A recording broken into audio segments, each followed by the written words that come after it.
classic maps are here! Experience familiar gameplay, fun reimagined. Start a hide-and-seek competition. Evade pursuing players. Clever concealment. Where's the safest place to hide? Master the Shadow Blade. Deflect projectiles to defeat enemies. Attain victory! Go to World of Wonder to try out more interesting maps. Want to experience fast-paced gunfights? Then you definitely can't miss PUBG Mobile's Arena Mode. It's the perfect battleground to hone your skills. Arena features a variety of gameplays with some shared traits. You can slide, automatically heal when outside of combat, and have infinite respawns during the match. Don't worry about becoming a crate and focus on pure combat fun. Team Deathmatch. Before the match, you need to go to the loadout to equip weapons, attachments, and throwables. Arena training. Weapons can be freely picked up at the spawn point. No need to worry about loadouts in advance. Gun game is full of random fun. Every time you defeat an enemy, your weapon will change to something else, from SMGs to rifles to sniper rifles, with the final blow from the pan. Experience the thrill of eliminating enemies with various weapons. Complete arena matches to earn 2 growth gifts. Evo EXP. Increase Evo level to unlock more firearms. Weapon mastery. Increase mastery to unlock more attachments. Want to prove your strength? Join Ranked Arena. Your judgment and on-the-spot decisions are key to victory. The top 1,000 ranked players at the end of the season can obtain the Arena Dominator title. Climb the tiers to get more exclusive arena rewards. Join the arena now and be the next legend.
Now, classic maps are here!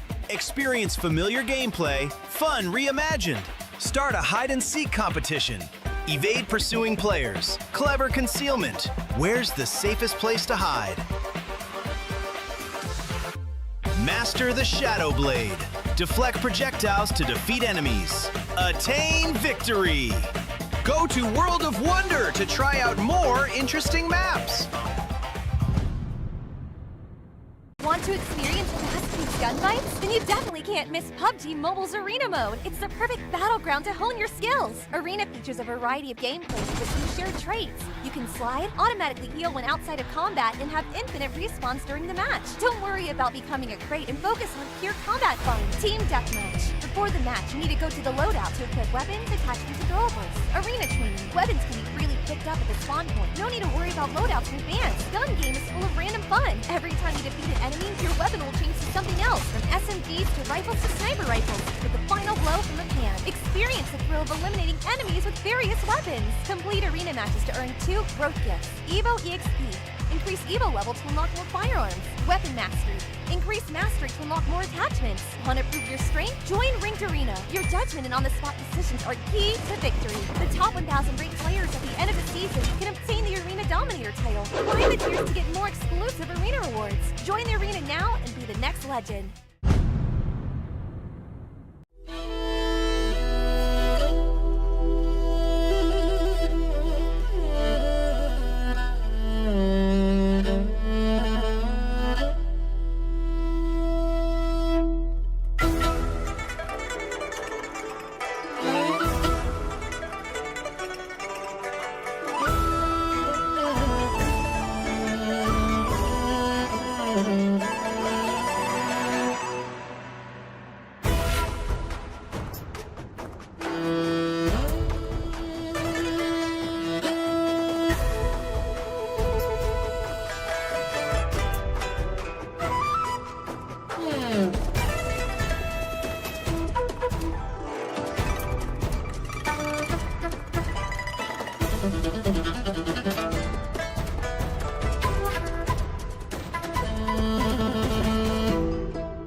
Now, classic maps are here! Experience familiar gameplay, fun reimagined. Start a hide-and-seek competition. Evade pursuing players. Clever concealment. Where's the safest place to hide?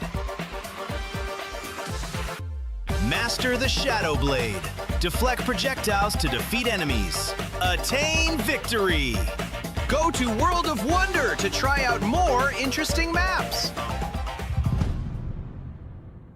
Want to experience fast-paced gunfights? Then you definitely can't miss PUBG Mobile's Arena Mode. It's the perfect battleground to hone your skills. Arena features a variety of gameplays with some shared traits. You can slide, automatically heal when outside of combat, and have infinite respawns during the match. Don't worry about becoming a crate and focus on pure combat fun. Team Deathmatch. Before the match, you need to go to the loadout to equip weapons, attachments, and throwables. Arena training. Weapons can be freely picked up at the spawn point. No need to worry about loadouts in advance. Gun game is full of random fun. Every time you defeat an enemy, your weapon will change to something else, from SMGs to rifles to sniper rifles, with the final blow from the pan. Experience the thrill of eliminating enemies with various weapons. Complete arena matches to earn 2 growth gifts. Evo EXP. Increase Evo level to unlock more firearms. Weapon mastery. Increase mastery to unlock more attachments. Want to prove your strength? Join Ranked Arena. Your judgment and on-the-spot decisions are key to victory. The top 1,000 ranked players at the end of the season can obtain the Arena Dominator title. Climb the tiers to get more exclusive arena rewards. Join the arena now and be the next legend.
classic maps are here!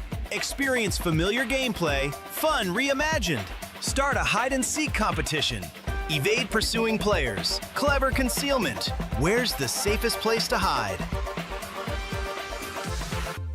Master the Shadow Blade. Deflect projectiles to defeat enemies. Attain victory! Go to World of Wonder to try out more interesting maps. Want to experience fast-paced gunfights? Then you definitely can't miss PUBG Mobile's Arena Mode. It's the perfect battleground to hone your skills. Arena features a variety of gameplays with some shared traits. You can slide, automatically heal when outside of combat, and have infinite respawns during the match. Don't worry about becoming a crate and focus on pure combat fun. Team Deathmatch. Before the match, you need to go to the loadout to equip weapons, attachments, and throwables. Arena training. Weapons can be freely picked up at the spawn point. No need to worry about loadouts in advance. Gun game is full of random fun. Every time you defeat an enemy, your weapon will change to something else, from SMGs to rifles to sniper rifles, with the final blow from the pan. Experience the thrill of eliminating enemies with various weapons. Complete arena matches to earn 2 growth gifts. Evo EXP. Increase Evo level to unlock more firearms. Weapon mastery. Increase mastery to unlock more attachments. Want to prove your strength? Join Ranked Arena. Your judgment and on-the-spot decisions are key to victory. The top 1,000 ranked players at the end of the season can obtain the Arena Dominator title. Climb the tiers to get more exclusive arena rewards. Join the arena now and be the next legend.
Now, classic maps are here! Experience familiar gameplay, fun reimagined.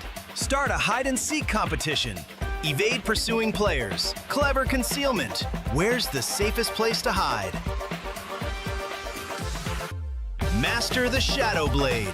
Deflect projectiles to defeat enemies. Attain victory!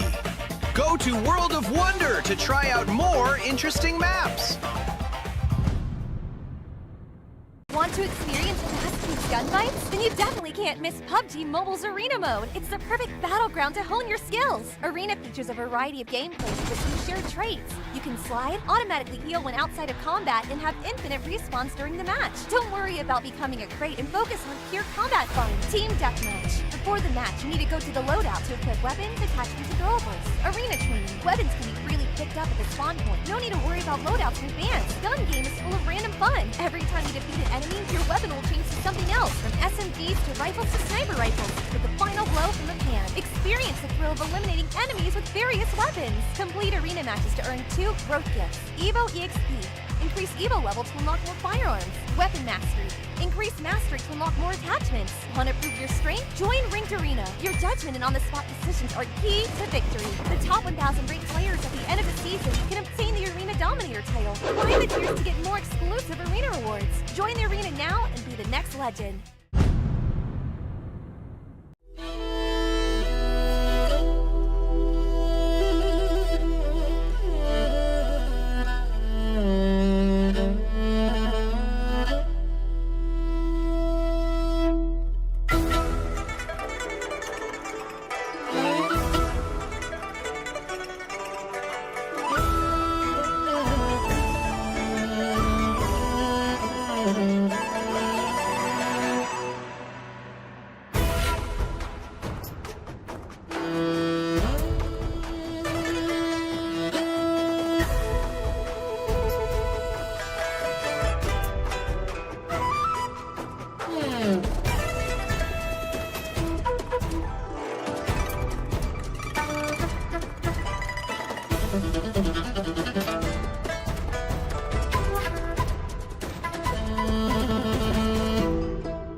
Good evening, ladies and gents, and welcome. Wait, I have to fix my audio. So welcome, ladies and gents, to day number 3 of the grand finals of the PUBG Mobile Heartbreak Warfare. Again, my name is Red Queen Addy. Today, we're going to be with Coach Abby joining us at the caster's desk. Good evening, everyone. And we have finished 2 days of action, and we are now here to bring you the last day of the grand finals of Heartbreak Warfare. So 12 matches are down, 6 are left to decide which of these teams will be declared the champion tonight. So I'm so excited about that. And always a pleasure to cast beside you, Red Queen. How were things yesterday? Well, I've seen a lot of explosive gameplays, and we did talk to some people in the community. We asked about, which teams they think are really going to flourish, for this tournament, really going to dominate. And they've mentioned the same names. It's NGGZ, we've got Hive All-Stars, we've got Locks as well, and even MSI. So I do wonder, because we only have, I think, top 2 or top 3 teams that are going to be awarded for tonight. Not exactly sure, but we do have a total $500 prize pool, so we're going to check it out later. But I'm expecting, Hive All-Stars to really do their best to maintain their top spot, but I think it's going to be difficult just because of the fact that we do have a lot of teams trying to chase them, and trying to actually take them out of their thrones, for day 1 and day number 2 of the grand finals. And if we're going to be looking at the overall leaderboard, you can see that it's a total of 132 points for Hive All-Stars, followed by NGGZ with 112. I can say that it is, a significant lead right there by Hive All-Stars. If they continue on playing at this kind of pace, then there's really no doubt that they can win this whole tournament. But with the kind of firepower that NGGZ showed us yesterday, even like with Locks 214, even Exquisite and MSI, I think, there's really a chance that we are about to witness the ultimate showdown for the Heartbreak Warfare. Yes, the first question that comes to mind right now is which of these teams are gonna get a third chicken dinner? So we're seeing 2 and 1 scattered all over the board. And if someone is a sleeping giant from our bottom section, if someone is gonna step up their game tonight and surprise everyone, that would be awesome to watch. Oh, that is true. That is true. But for now, if you guys missed out on the action that happened yesterday, today we will be crowning the champion, for the Heartbreak Warfare. Just looking at the stats here, Coach, obviously Hive All-Stars are the kings right now. They've got the kills, they've got the placements.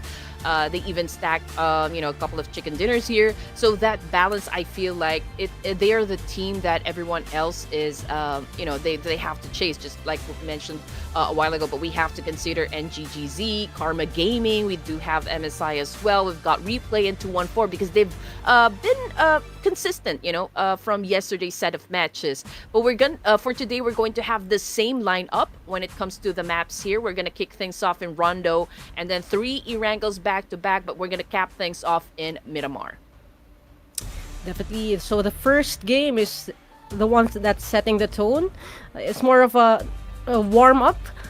We have new mechanics that come in to play when you're playing Rondo, but we all know that the decider will shift over to the 3 maps of Erangel and 2 maps of Miramar, and that's really where the story will be concluded tonight.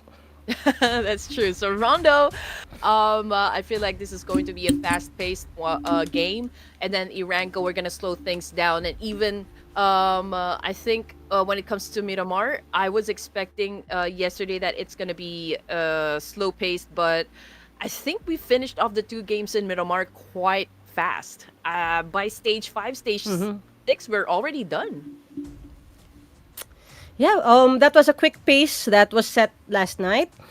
And that means there was a lot of waiting in the first few stages. And since everyone is clustered together at around stage 5, stage 6, when it's small enough for everyone to see each other, that's when the fights began and the pace just moved faster from there.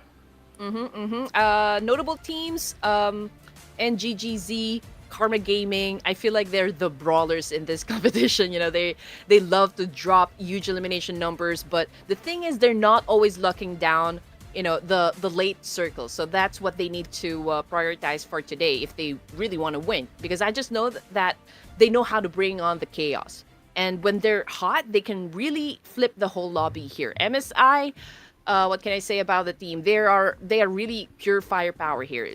They can also top, the kill charts, but the placement points show that they live and also get eliminated by aggression. So, either they wipe the lobby or get wiped trying. Yeah, I guess it depends on the strategy of each team. And for me, looking at the overall leaderboard and also watching the past two sessions, all I can say is consistency is still the name of the game. We're playing 18 matches in total, so it doesn't matter if you don't really get a lot of chicken dinners, as long as you're consistent in terms of the number of points that you clock in every time. It's a good mix of placement points and also like kill points. Then you'll definitely rise to the top. You know what, Rondo, what I love about this map is the fact that when you're trying to catch, like a lot of numbers in terms of elimination points, Rondo is the best map to play on. Just because that you can actually get recalled, or just as long as you have one teammate within the team, right? And if you get wiped out, you can always get your teammates back, but it requires a different strategy compared to the other maps that we're going to have for this evening. So I do wonder who's going to start off really, really big, in terms of getting those elimination points. This is a chance for them to catapult themselves, at the top of the leaderboard here. Hive has been playing this map very passively. I can always see them really have their engagements towards the latter stages of the match. But I do wonder if they're going to have, or they're going to start this one, by getting a lot of kill points. Before they get to the last few zones for Rondo. This is the perfect chance for them to set themselves apart and to really put numbers on making sure that they create that significant gap that we were talking about just a while ago. What I really admire and what I really have to applaud with Hive All-Stars right now is the great mix of placement points and kill points. And that's why they have accumulated this lead, because it's a good mix, 70-62. And it's a pity that we don't have the smash rule activated for this tournament, because that would be a key factor for them to maybe switch up their desire to really lock in that chicken dinner. But as we look at the standings right now, at least the top 5 teams still have a chance to secure the overall championship for the tonight.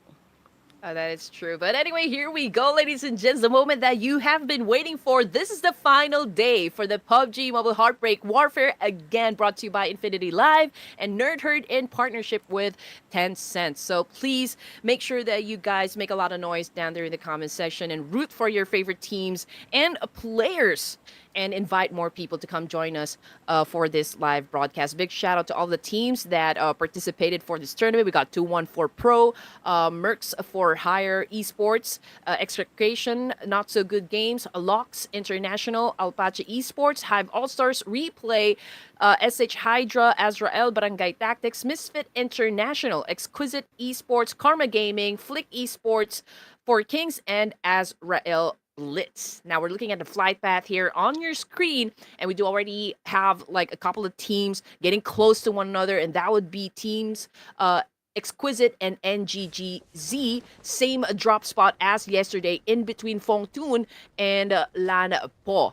Other teams that I can see would be teams down south, so that's where the action is definitely going to be. And speaking of action, we already have a team here having a trade-off, and that would be Astra Nero on your screen, ladies and gents. We got one of them already knocked down on the ground by an M762, and there you go. Nero gets taken down as well by JNM, but what an attack coming from his teammate. 762 of Astra was able to do a massive counter right there and was able to flip the script up against the opponent.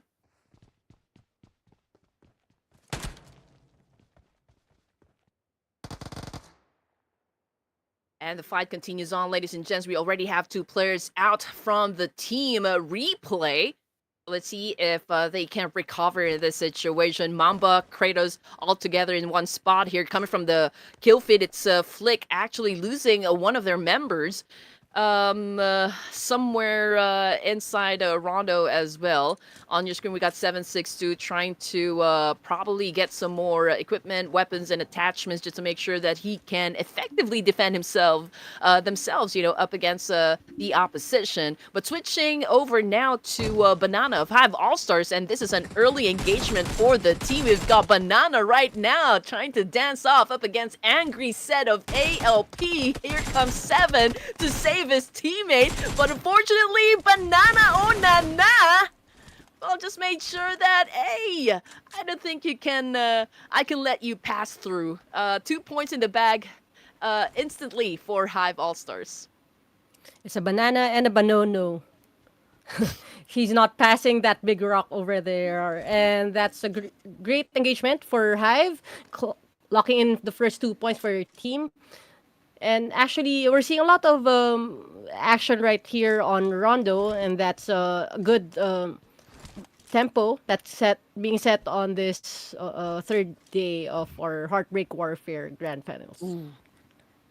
Oh man, just look at the teams there that will be coming from the west, the north, and also the south side. And again, we've got a couple of teams very close to one another, and that would be Azra, and still the players coming from Replay. And as for Exquisite, I don't think they're even interested to take up a fight up against NGGZ. I think they are going to prio getting inside the circle first before they get into any battles. And as for Hive, nobody's living the area just yet, but I think there's also a potential clash up against Karma Gaming. Just look at the kill feed right now. It's 214 versus Flick somewhere, and Flick getting picked off one by one here. It's Junyo right now already out of the game. There's still a chance for them to recall their teammate, but that is, of course, if they survive this matchup up against 214.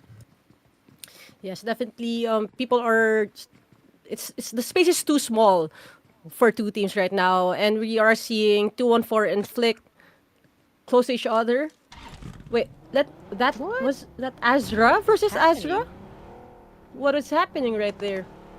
And Curtis down for the count. No more showtime.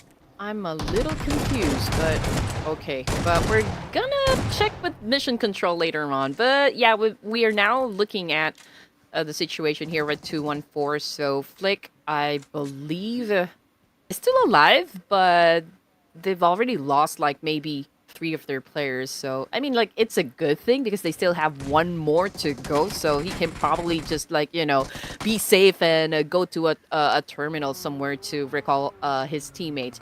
But in the meantime, this whole Azra situation, we're gonna figure it out later on, ladies and gents. But for Nero, again, he's currently knocked down on the ground here, and Emma's found an opportunity here to make it rain bullets up against Mamba here of Replay, and just threw in another Molotov just to make sure that he will sustain a lot of damage coming from him. But Emma's right now a little bit hesitant to push forward, probably waiting for the rest of the team here to decide whether or not they're going to push.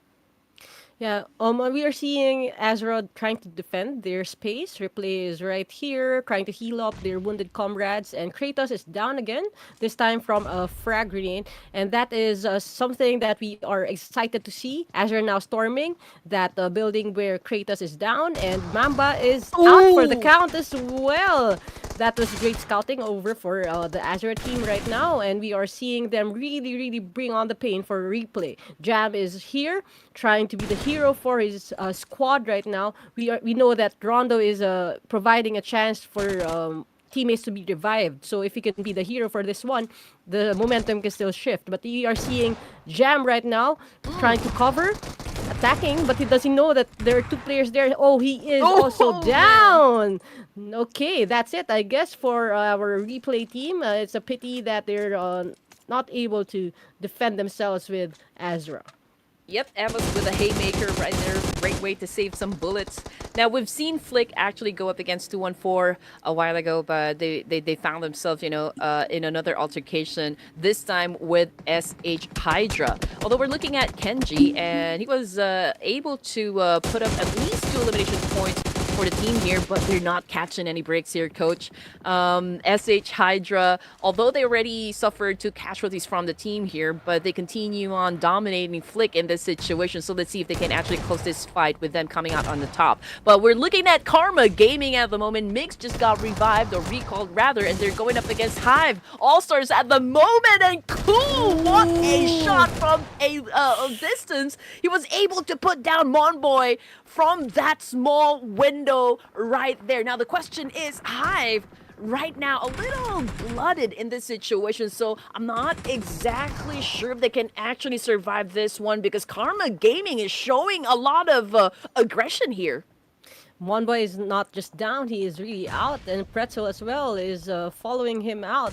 So this is a really, really bad engagement for Hive right now. We know that they are on top of the rankings, and an early exit on this first map might set really, really bad momentum for them for this day. So good job for KG9 to really engage in that fight. But we are seeing NGZ crashing in, trying to salvage and maximize all the damage that Hive already inflicted on this team, and they're gonna be the ones to try to reap all that kills and points for KG9.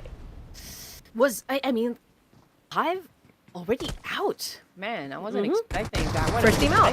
Flick, right? Flick to be taken out of the game, but they were able to survive and was able to push through. And Hive All-Stars was the first team to be taken out of the equation here. And now NGGZ just making Karma Gaming have a taste of their own medicine that they've inflicted up against Hive All-Stars. So even though they won the fight up against Hive, they were already taken out by NGGZ as well. But I believe we still have at least one more player, from that team, because I'm still looking at 15 teams here. So that means that only one team has been taken out completely.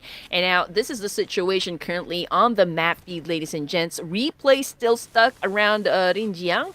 And we've got Karma Gaming as well as NGGZ still outside of the zone here, coming from the west side. We've got Azra as well down south. And again, there's a little bit of confusion here, when it comes to Azra. Again, we will be asking, the mission control later on. But right down there, smacked in the middle, we've got Exquisite, we've got Hive. Ooh, we've got MSI. So Hive is still here. So it was Flick. It was Flick that was kicked out of the... Okay, I see. No, that's really good. Because right now, that skirmish between three teams just handed over the lead to SGZ. But with Hive surviving, maybe a little bit of a defense can be made for the leaderboard. Right now, we are looking at Azra. I guess the confusion is there are 2 teams, Azra P and Azra B. So maybe... So they faced off, so that's what happened, and one of them killed the other, so that's what we're seeing on the screen. Okay, right now, SH Hydra tanking the blue as they try to move closer to the safe zone right now, but a little bit of refueling needed again, a little bit of economy that has to be used as they try to escape this blue damage. So we have 2 teams. Yes, for 2 Azure Azra. teams. So Yeah. that was a civil war that happened. Okay. All right. So back into the action we go. We're looking at MSI here. They're close to 2-1-4, so that's a potential clash right there. But so far, teams are still taking their time, and making sure that they get all information first before they get into any battles here. But Hive, okay, they are doing a little bit of rotation as well. But we got Banana over here getting stopped on his track here because he sustained damage coming from this massive spray from Barangay Chi, team number 13, and Hive All-Stars, this is not the best of spots to get stuck on, but can they escape with their lives intact? I think so. Yeah, they were able to do that. Well, I'm seeing still 4 members, so that was the beauty of Rondo. So they were able to recover the damage right there. So they're trying to make space for themselves. The Barangay Tanods are alive for tonight, and Chi serving as the sentinel over there on top of that building, trying to keep everyone at bay. The circle shifts closer to them still at the center point, and that is good news for them. All they need to do is fortify that defense and try to make sure that no one else storms the capital. Now, It's gonna be. Verstappen is Sorry. down. Play zone. I think it's Sorry. already out Yeah. by the Blue Reaper, right? I just saw moments ago, but yeah, I mean, I think most of the action will happen around northern side of the zone here. We've got at least 2 prime spots, up north, and I've seen exquisite barangay and even Hive. All Stars and GGZ trying to take control of this particular spot right here. There's a need for them to do so because this is, I believe, just the area that has like a couple of warehouses where everyone can actually stay. But down south, east, west, I don't see anywhere that this teams can actually just stay safely or any sanctuary that these guys can stay in. But in the meantime, we're looking at NGGZ going up against Hive All Stars from the Q feed. It's Barangay versus SH Hydra somewhere. Lucas already down on the ground. His same thing goes for Mav. But we've got a counter coming from Hive All Stars as well, putting down NGGZ at the moment. And there's actually a lot of fights happening simultaneously here. So I'm thinking it's a Barangay, SH Hydra, and XQS. Three-way battle for that compound that Barangay is trying to defend. SH Hydra now also clapping back. So a few more members of the opposing team are down for the count right now. Hachi, we are watching them navigate, trying to find a way to get to the other members of the team, maybe be able to revive. But this compound is highly desired by multiple teams, and that is exactly what we're watching. Over here on the other side, we have Locks trying to shoot down the Exe and Verstappen right there. Is there any stop in Verstappen for this map? And that is it. An explosion takes him down. And this whole skirmish right here, everyone's trying to head for the hills, trying to defend their compounds, and we are seeing bodies fall down one by one. Another road rage. Squam is down. Oh my god. Oh, this nade was really aimed at his face, and that's really good. Oh man, and this is what we want. We are at stage 4, and we've seen a lot of fights happen, a lot of trade-offs happen, but we're still looking at 15 teams here. And down goes another one. Say Less, Cool of Karma Gaming. We've got Migs as well following, and then Hachi of Barangay also taken down this time by Exquisite. We got Locks, we got players dropping like flies here, one by one. And now we're looking at 13 teams remaining. We got Blanks from Exquisite losing his life as well, courtesy of Locks. We've got NGGC Minor putting down Mamba of Replay. So there's a lot of back and forth trade happening for stage 4. And we've still got 30 more seconds on the clock here before we move into the next stage. We're looking at Yumi Boy, South 07, however, already out of the game here. We've got Eugene from the kill feed getting taken down by Banana All Stars. Locks will be coming from outside of the zone, so there's a little pressure for them.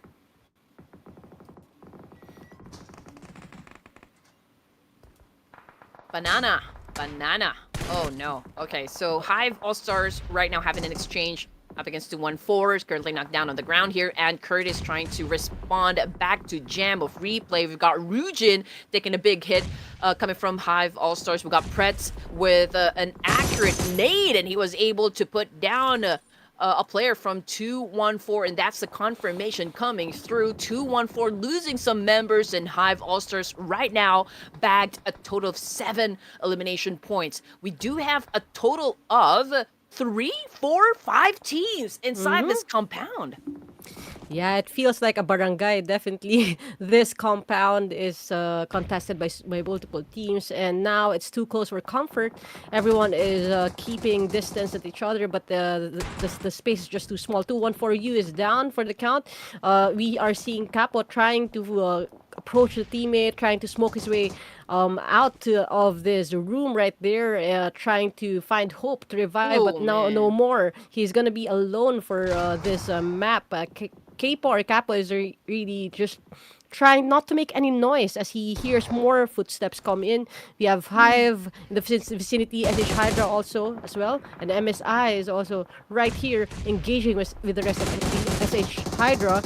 One car is down, Gab is down for the count. Mav is trying not to make any noise, but he is seen, and that explosion is really gonna take them down. We said that we're gonna have a chill casting for today, Coach. I don't think that's gonna happen. Not with Rondo, no.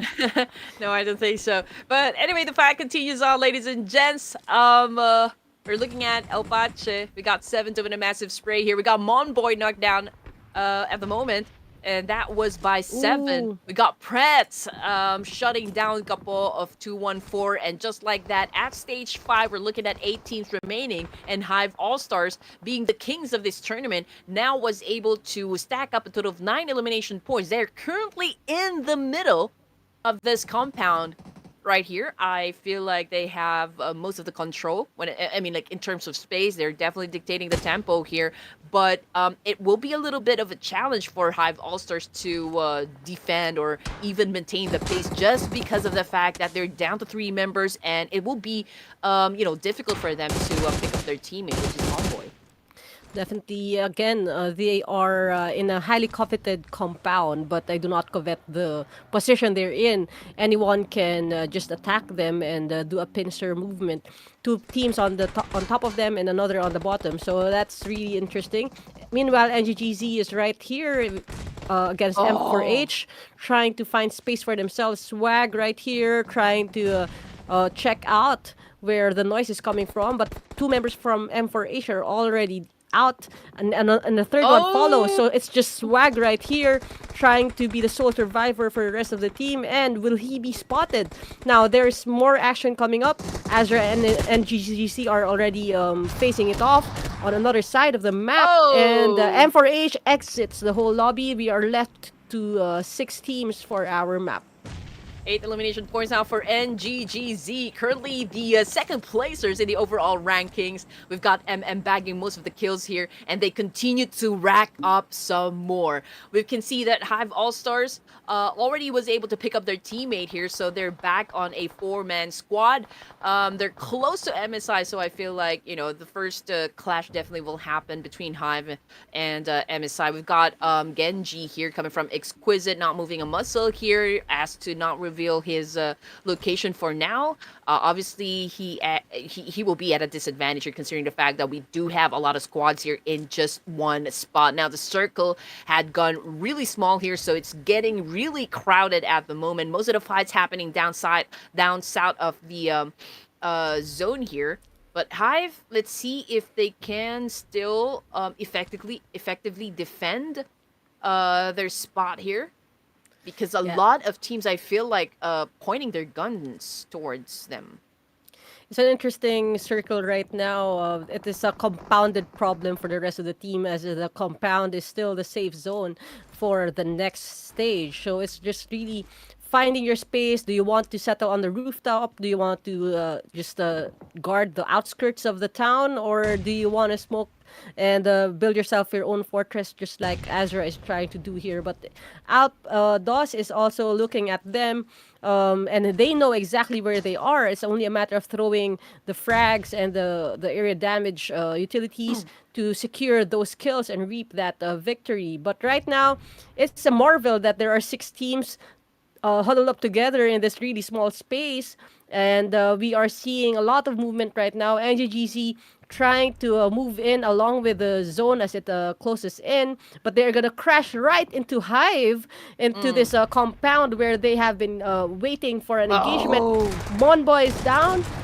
Van Dyke is down, Menor is down, and this is a lot of action coming up. Whoa! That was really good. A good defense by Hive right there, although they lost Monboy. But still, 5 teams remaining. NGGZ is the 6th team out.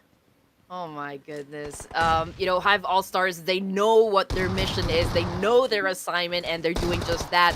I believe they've already bagged a total of 14 eliminations. Obviously, Pretz is on a roll here. Same thing goes with Range, especially he's holding an S12K. You know, everyone immediately drops onto their knees just because of Range. And now 4 teams remaining, ladies and gents, at stage 7 here with 25 seconds on the clock. We can see El Pache trying to reset, trying to recover in this situation. 2 of their members currently bleeding out, but it's a good thing that there's still space. You know, there's still time for them to reset and pick up their teammates. And now going back to Hive All-Stars, unfortunately, they already lost Monboy here, but, you know, with the kind of momentum they've already set, you know, for this first match, I feel like they can finish this off at the top. That's really good, tempo that was set by Hive right now. Even mentioning that they almost lost, they were almost the first squad out, no? But here, Hive also was able to gatekeep up as they try to get in to the zone, and right now they are now facing MSI this time. As now this is one wave of enemies after another. It feels like we're playing Plants vs Zombies and not PUBG Mobile for Hive right now. Banana is down, but Pretz is still up. Definitely an 8 kill game for him. What did you have for your coffee, man? I really want some of that. No, Yunche takes down Range with a frag grenade, but right there, Pretz with the revenge of a shotgun right there to the face. Good move right there, but MSI, Banana is out, and therefore matches ended just like that, with Pretz being down, and MSI secures the victory. Oh man, and that is the action that we want, you know, the action that we expect coming from the teams here. We got MSI getting the first winner chicken dinner here in Rondo, followed by Hive All-Stars. But you know what, I just had to give it to Hive All-Stars just because of the fact that, you know, they were able to score a lot of points here, 17 if I'm not mistaken, and finishing off, you know, at second place. We'll still add more to that, so we'll be seeing the stats later on. But again, we don't want to take away the spotlight, you know, from Misfit International. That was a job well done. They were very patient, you know, they really waited for the other teams to settle the score before you know, before they actually got into any fights. You know, they hold their position and waited for them to come their way, to get into their line of sights, and that was the cue for them to actually engage. And now we're looking at the map rotation here, and again, you know, MSI getting the WWCD in Rondo. And again, the challenge, who will get their third chicken dinner, it's still up for grabs, because MSI is now getting, they just got their second chicken dinner. So we're still waiting.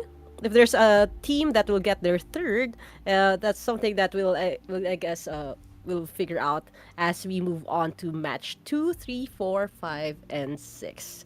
So when we proceed, we're gonna be duking it out at Erangel, and I definitely would like to see that because that's the default map, and that's my favorite as well. Okay, we'll be back after this, ladies and gents. Don't go away.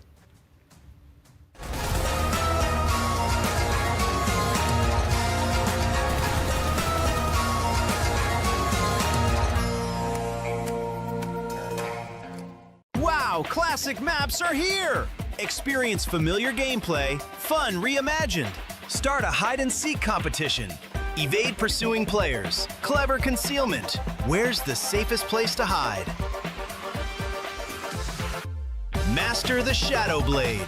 Deflect projectiles to defeat enemies. Attain victory! Go to World of Wonder to try out more interesting maps.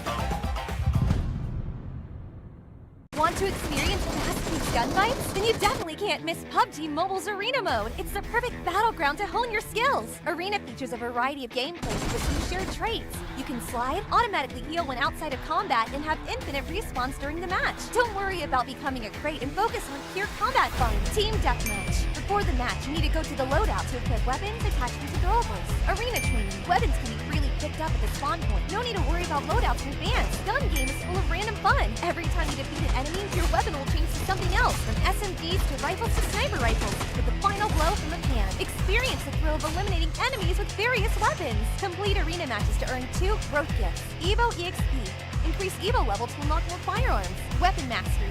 Increase mastery to unlock more attachments. Want to prove your strength? Join Ranked Arena. Your judgment and on-the-spot decisions are key to victory. The top 1,000 ranked players at the end of the season can obtain the Arena Dominator title. Climb the tiers to get more exclusive arena rewards.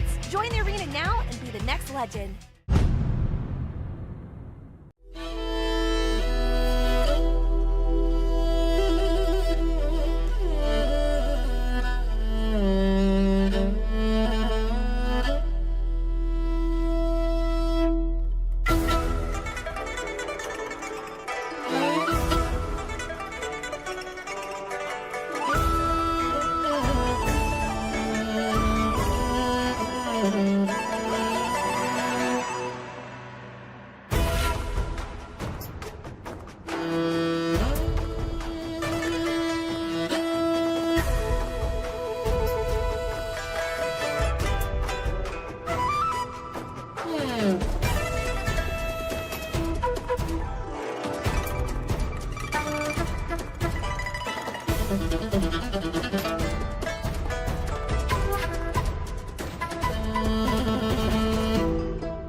From the soil reborn life spreads, hidden roots beneath our lands, primal gleams where ages breaths. Can you hear the ancient call? To the roots, some to the sky. Watch the darkness liquid fly. From the ashes green will grow, where starlight waves of living bread burn the light, the veil of decay.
Wow, classic maps are here!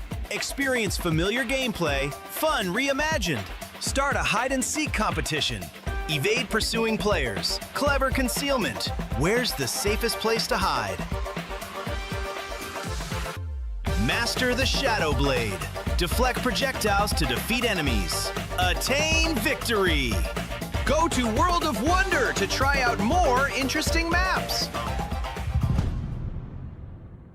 Want to experience fast-paced gunfights? Then you definitely can't miss PUBG Mobile's Arena Mode. It's the perfect battleground to hone your skills. Arena features a variety of gameplays with some shared traits. You can slide, automatically heal when outside of combat, and have infinite respawns during the match. Don't worry about becoming a crate and focus on pure combat fun. Team Deathmatch. Before the match, you need to go to the loadout to equip weapons, attachments, and throwables. Arena training. Weapons can be freely picked up at the spawn point. No need to worry about loadouts in advance. Gun game is full of random fun. Every time you defeat an enemy, your weapon will change to something else, from SMGs to rifles to sniper rifles, with the final blow from the can. Experience the thrill of eliminating enemies with various weapons. Complete arena matches to earn 2 growth gifts. Evo EXP. Increase Evo level to unlock more firearms.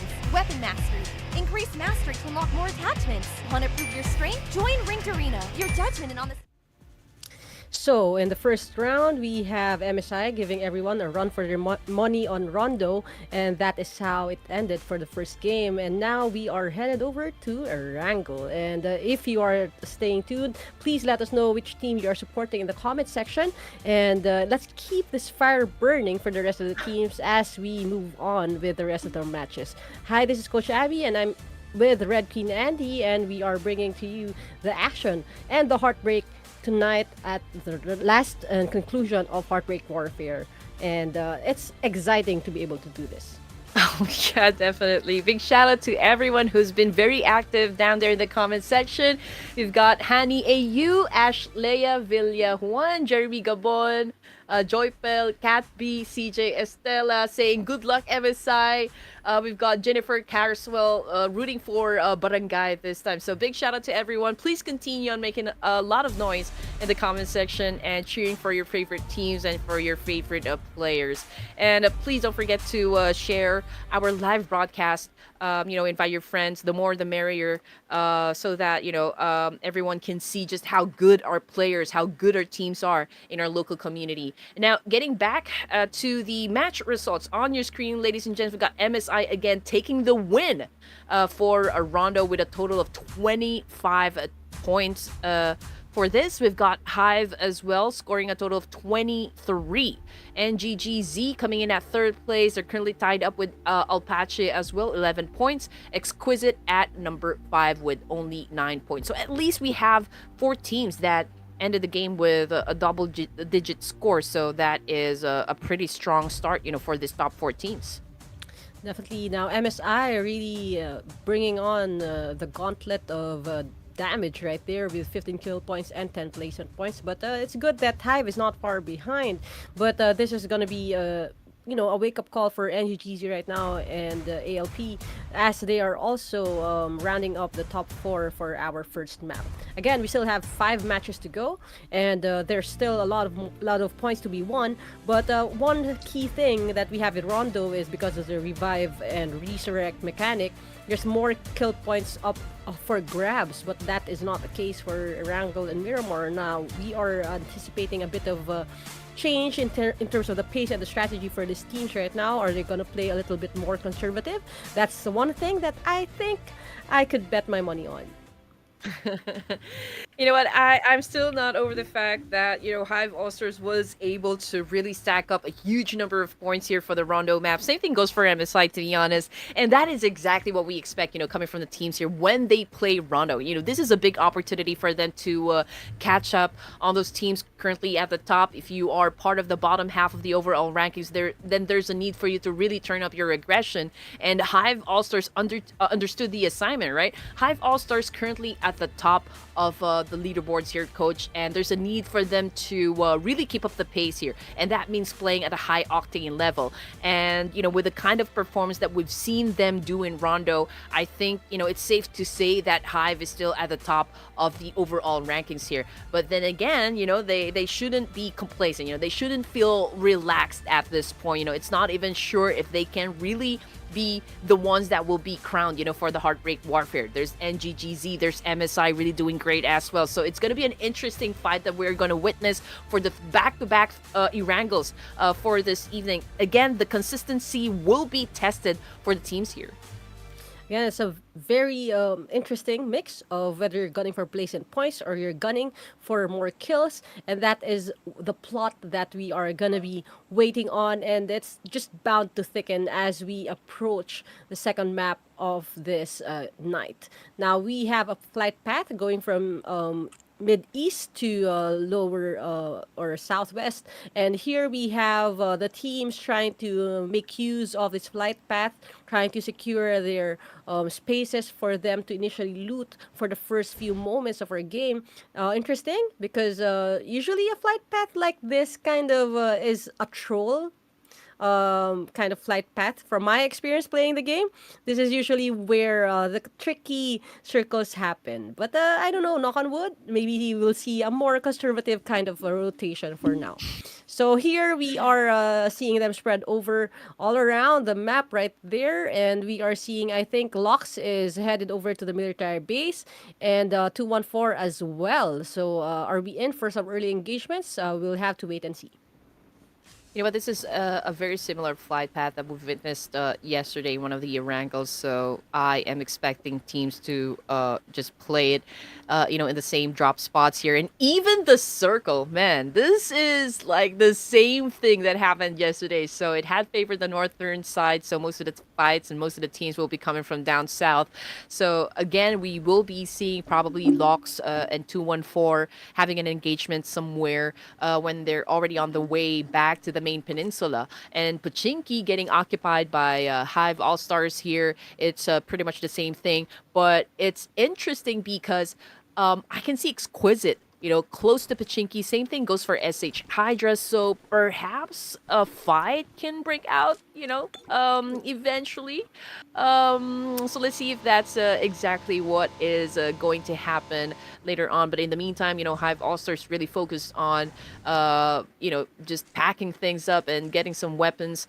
Same thing goes for Azra here, doing some rotation. So at stage 1, we do expect them, focusing on picking the right areas for them to take advantage of. Definitely, that's the name of the game. Loot for the first few minutes, be able to defend yourself in case someone storms in. And then after that, that's when you start worrying about the circle. Now, I called it. This is the usual trolley type of map right there. It's over on the far north. Let's see if the next circle would be a little bit more centered, or if it's gonna stick to the top side of the map. But as we all know, a lot of the teams headed south for this. So the question is, will they cross paths on their way to the safe zone or not? So we know that Erangel is a well-balanced map, so we're not really expecting a lot of skirmishes to happen for the first few stages. Everyone's just giving everyone space as well. But this is where you might think you're safe, but another team that's moving. Oh, I called it. SH Hydra right now with Exquisite with an engagement right there, 1-for-1, and I think we'll see more of that action. One more player, Hydra Lucas is down, Genji is down as well. So it's a face-off between Exquisite and SH Hydra. All right, here we go. Genji already out of the game here. Safeless currently bleeding out there in the open. We've got Blanks making some moves. Up against the opposition here. Exquisite. Let's see what is going to happen to them as they continue on having this altercation up against SH Hydra. We've got Lord on screen here with a shotgun. Blanks still picking up his teammate here. And perhaps, they are trying to come up with a plan here on how to flush out the boys here from inside this compound and dictate the pace of the game here. We can see Blanks. Yeah, we can see Blanks entering the window with a shotgun. That's what Hey, here comes the attack now. Ooh! Gab got sandwiched right there. That is an easy win for Exquisite. Definitely, that's a good start for them. Even if they lost one of their players, 4 points is not too shabby for our Exquisite team right now. Sailess trying to loot up on the roof and make sure that not one of the resources are wasted. Over here, they're trying to shut down that vehicle over on the horizon right there. And that is a good, warning shot. in case someone is planning to head over and storm this compound. Ooh, big shout out to Direct Gabby Cantero watching right now. She said something down in the comment section. So welcome, welcome to PUBG Mobile Heartbreak Warfare. And now getting back into the action here, ladies and gents. Again, Genji had already been taken out of the equation, but we are looking at Exquisite with 4 elimination points now for the team. So I guess that is still, quite a good start for Blanks and the rest of the crew. As for the other teams on the map, I would like to see the exact location for teams. Are they doing the rotations? Are they still looting? Are they still pillaging? Through towns here to get everything that they need?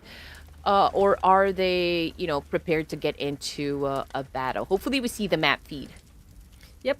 While that is happening as well, the movies are happening. Exquisite just like looting that armored truck right there. Okay, now we have the map feed. People are that was a quick shift. People are already populating the north part of the map right here. Flick on the northernmost part of Severny, and everyone else is rotating. So 214 is exiting the military base right now, and they're all headed over to that part of the map. The question is, would the next stage favor those on the top side or on the central part of it?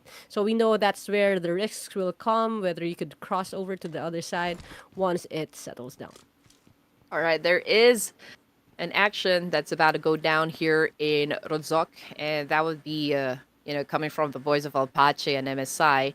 Now, MSI, first team to get the winner chicken dinner for today, so I feel like they've already carried, the same energy here for the second game.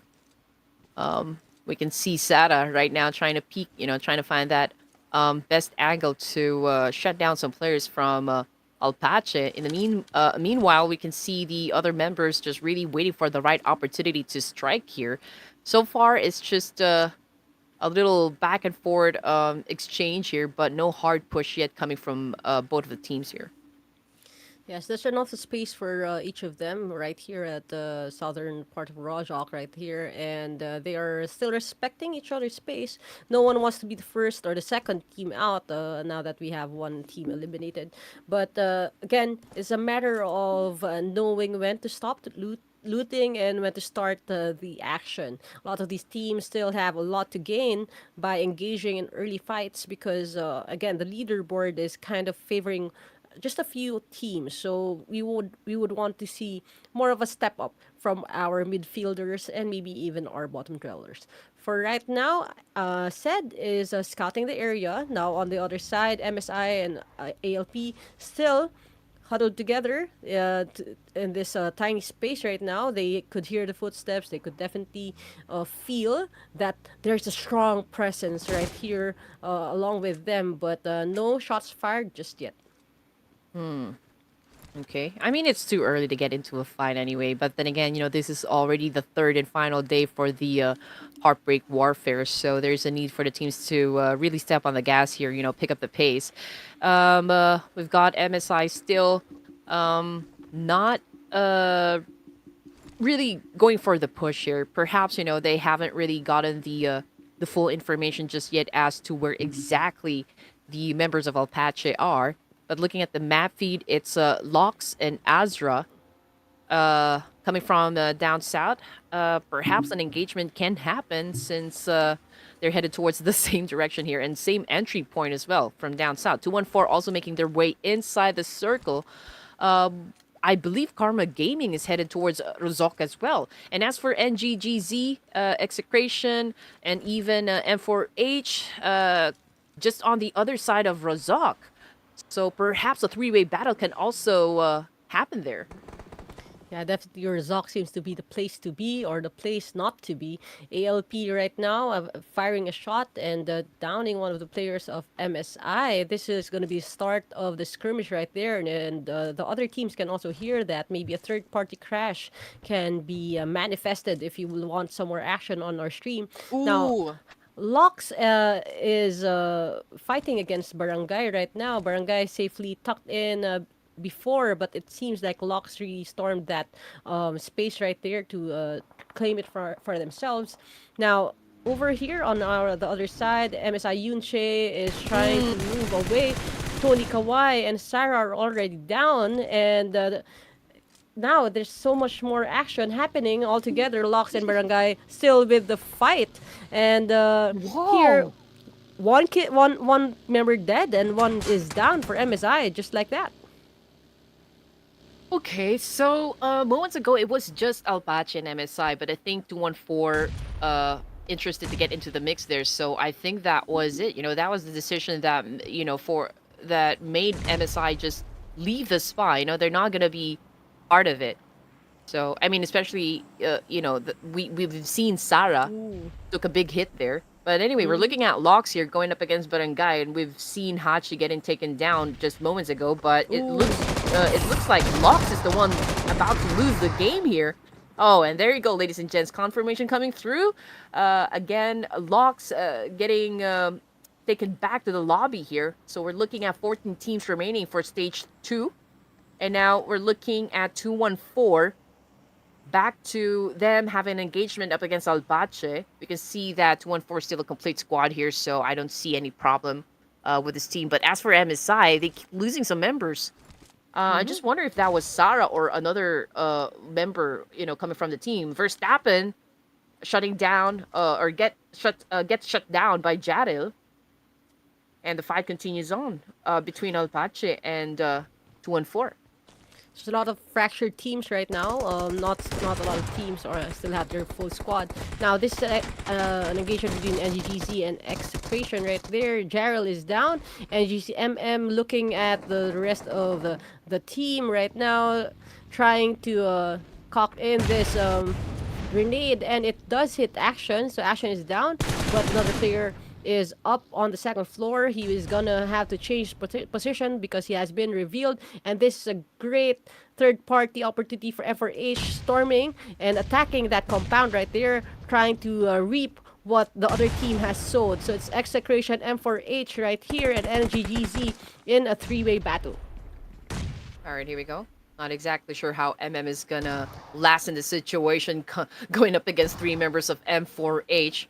It looks to me he's doing quite okay. Riflex was able to recover. Unfortunately, that was a very good shot coming from JC Boy. Finally putting out the last member of that team. And now 13 teams remaining. M48 continues to dominate this compound. Now up against another team, which is Exit. Now Y2K, last surviving member at the top of the staircase here, just waiting for them to make a mistake. Waiting for them to line up, and he's definitely gonna go for the attack, and here we go, all by himself. Unfortunately, though, just as what we expected, did not survive that one, which brings us down to just 12 teams remaining here at stage 2. And now we're switching to XQS. 2 casualties, so it's just Blanks and Say Less here, but Blanks already put up a total of 3 elimination points for the team here, and now they're eyeing members of 214 and MSI, but they know that they are at a deficit here, so total disadvantage. It wouldn't be smart for them to go for the push, so I believe they're waiting for, the right moment to also get into action. So perhaps, MSI or 214 or Apache might want to have an engagement first before they actually get into the mix. Now that is interesting. So the circle has shifted over on to the more central part of the map right here. So Flick, who has been enjoying a moment of peace, is now gonna be pressured to rotate, and now we see Exquisite right here, trying to third party 214 and MSI right here. MSI also a fragmented team right now. They're not a complete squad, so what would be the call for these teams with 5 eliminations to their name? Say Less is trying to skirt his way across this river, trying to watch his river banks and try to get a good angle from the rest of the teams that are safely tucked in on that compound right there. So Yunche here can see Say Less peeking over from the behind that big rock right there, and she's gonna throw in a nade. Will it land? No, it does not. But XQS is decided to take this compound for themselves. Yunche is thrown a grenade in turn, and they are out of the game. All right, here we go. 11 teams remaining, ladies and gents, for the third stage here. We still got a minute here before we move on to the next. M4H doing some rotation pretty close to the edge of the circle here with 5 elimination points in the bag. And they've already taken a spot. So far, they're the first team to get in here. But of course, they need to do a little bit of a sweep just to make sure that they can dominate the place. I believe there's another team there that could be a potential clash. If I'm not mistaken, those were the boys of Replay. But anyway, seeing the mini map on the screen, we've got Azra here. We've seen like a team passing by, but I don't think they're actually interested to get into a fight here. So there's a little bit of a standoff, coming from all the 11 teams here. So we're looking at a downtime for now. Probably just waiting for the circle to shrink again before they get into any fights. Definitely. If I were them, that's the same strategy I'll use. I mean, there's no point moving out if your spot is safe for the next stage. It's a matter of defending the fort when you are safe for the next stage. So here we have XQS and ALP together in one compound again. So let's see if they are gonna be attacking each other. So we see a bit of frags thrown in, and the ALP is facing an underdog right now with Exquisite losing 2 of their members earlier in this match. So it might be a good idea to get rid of them and make sure that they own this compound before other teams smell blood and move in. 6 points now for Exquisite. They're still doing great. We can see Blanks making his way through the smoke here. Probably trying to pull off a ninja attack up against Alpache. Okay, getting closer and closer now. I think he's trying to cross somewhere here. Looking for a very good position here to take down a couple of players from the opposition. But looking at the map feed, ladies and gents, Barangay will then have to evacuate that top spot from the Gatka Mountains. And we've got Teams Hive, All-Stars 214. We've got Karma Gaming, Azra as well, Exquisite. They are already inside the zone here, but I believe there's a fight about to break out inside Boatyard. And only one team, I believe, can get inside the zone. Exquisite and Replay, if I'm not mistaken. Was that Replay? Yeah, I think it's Replay. Again, this is interesting. Hive actually are good with their prediction with the circle moving in closer and closer to them. But it's really, again, if you're already in the middle of the circle and it keeps shrinking towards you, there's a sense of idleness that it gives you a certain lull of peace and comfort, and it will not prepare you for a defense once you start storming in. But right here, we have XQS and ALP still on a stalemate right here. Neither one of them trying to move away. Maybe they're gonna wait for the blue Reaper to just crawl in and push them to engage with each other. But the other teams as well are rotating closer and closer to where the ruins are, because that's where the safe spot is gonna be. And here we have Sayless gunning down ALP that's exiting the compound. It's only a matter of deciding when to move out. So Blanks is down. There was a rear party that saw them. Now Sayless is also down for the count. So we are left with 10 teams. And this is where we are at as we go to stage 4. So it wasn't Replay, it was Alpache. Okay. So Exquisite, already out of the game here. We got Flick. Oh! Survived up until stage 4 with 1 elimination point. They are pacifists for this round. Yeah, pacifist.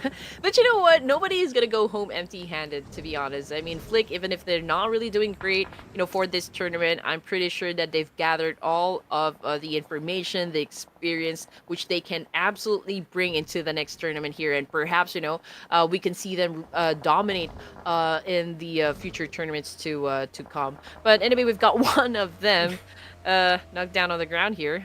They're they're trying to be creative at this point. There's really Yeah. no time for them to revive their teammate, to put him inside the car safely. So they just have to scoop him and take him to the safe zone on the top of that car.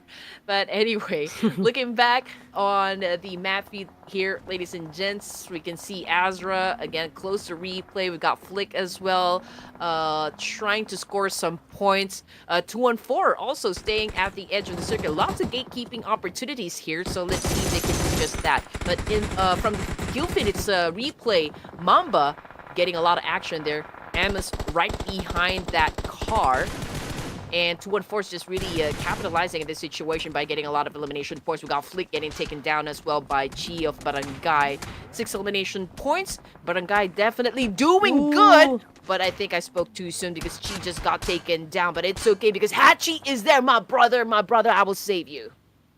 Yep. As we see now, replay is catching some bullets from Hive, and 214 is gunning down Flick as well.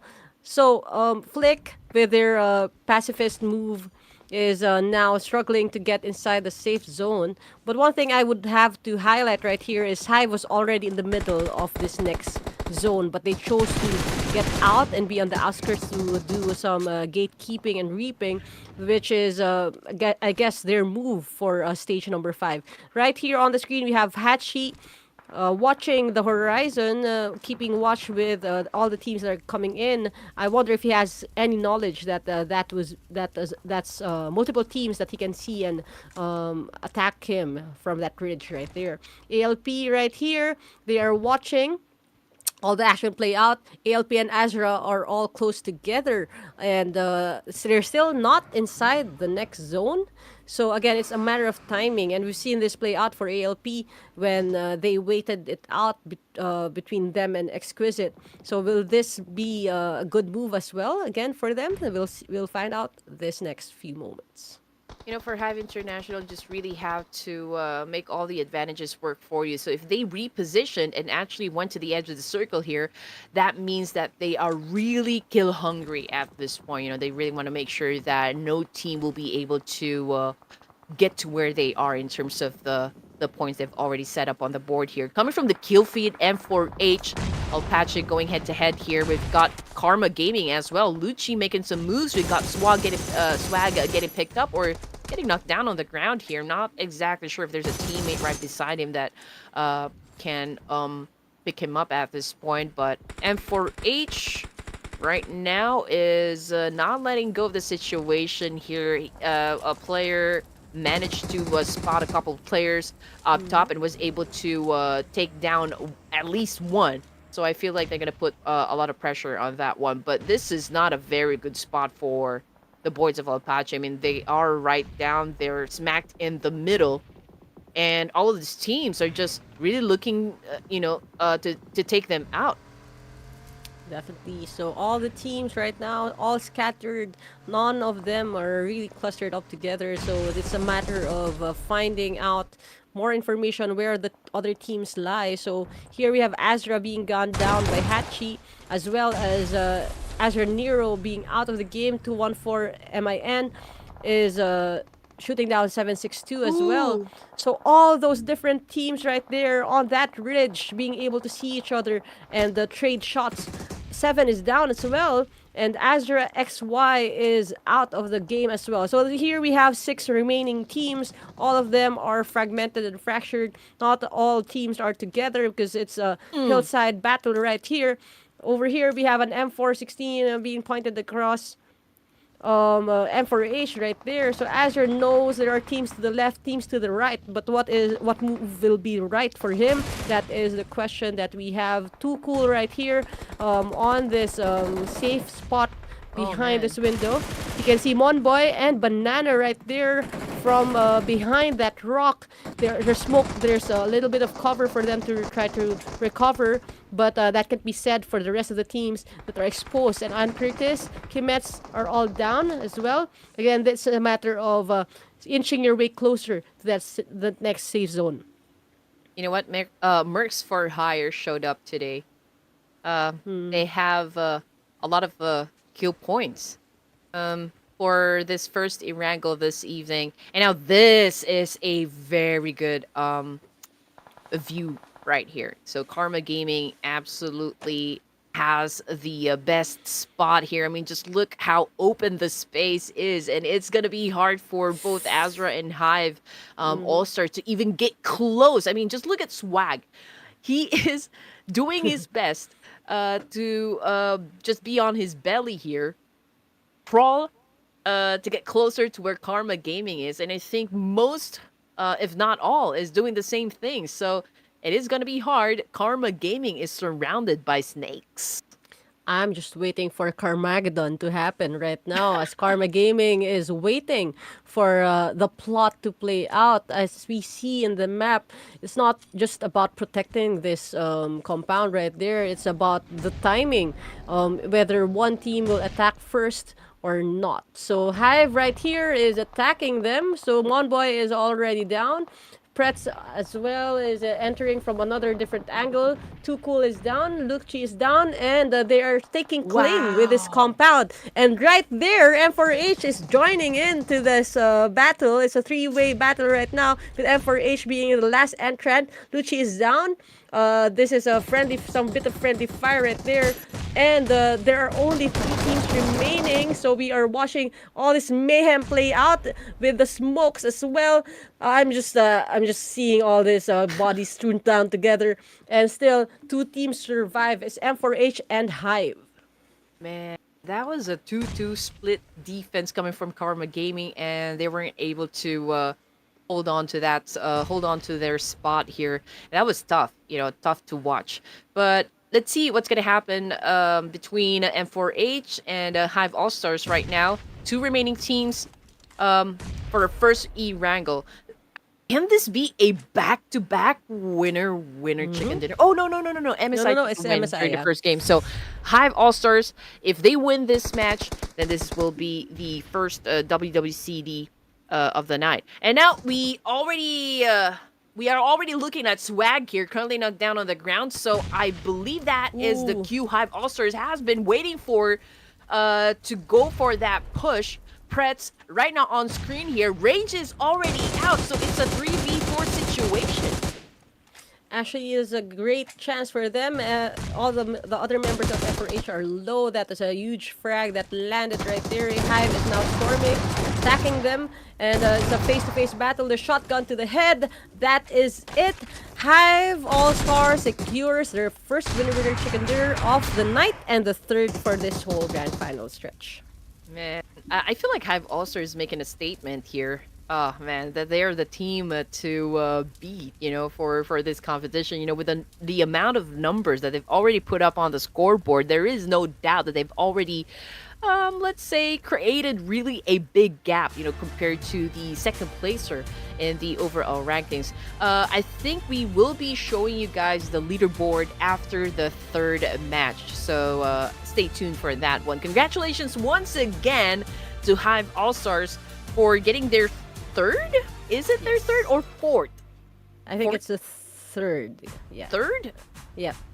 3rd chicken dinner for Yes. Heartbreak Warfare. So there you go. And still, what a wonderful performance coming from Mercs for High. I would love to see more action coming from this team. They definitely showed up for this match. And since we still got 4 more matches before we close down Heartbreak Warfare, so there's still plenty of chance for other teams to improve their situation. And we'll see who will be crowned champions. Yes, and we'll see what happens as we head over to the break. Let's see what will play out. Okay. Yes, there you go, ladies and gents. And again, I can see a lot of you down there in the comment section really rooting for your favorite teams and players. A lot of the fans are really cheering for MSI. We've got Replay and Hive All-Stars as well. But what about the other teams? I would love to see your fans really get into all of this. But you know what?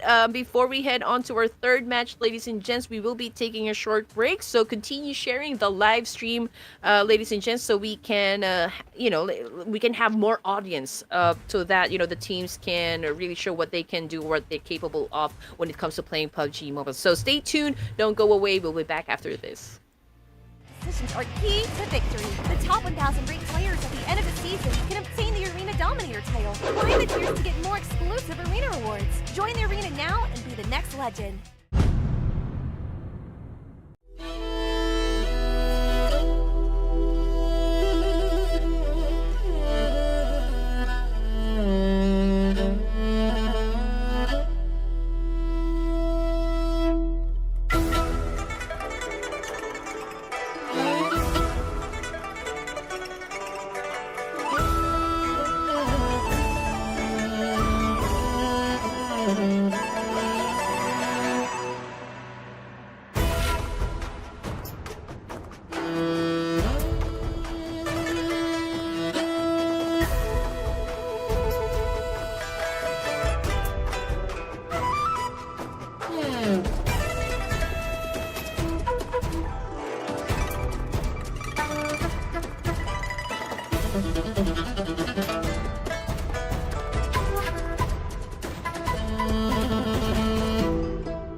From the soil reborn life spreads, hidden roots beneath our lands. Primal gleams where ages spreads. Can you hear the ancient call? To the roots, some to the sky. Watch the darkness lick one fly. From the ashes green will grow. Where starlight waves a living red. Burn the light, the veil of decay.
Wow, classic maps are here!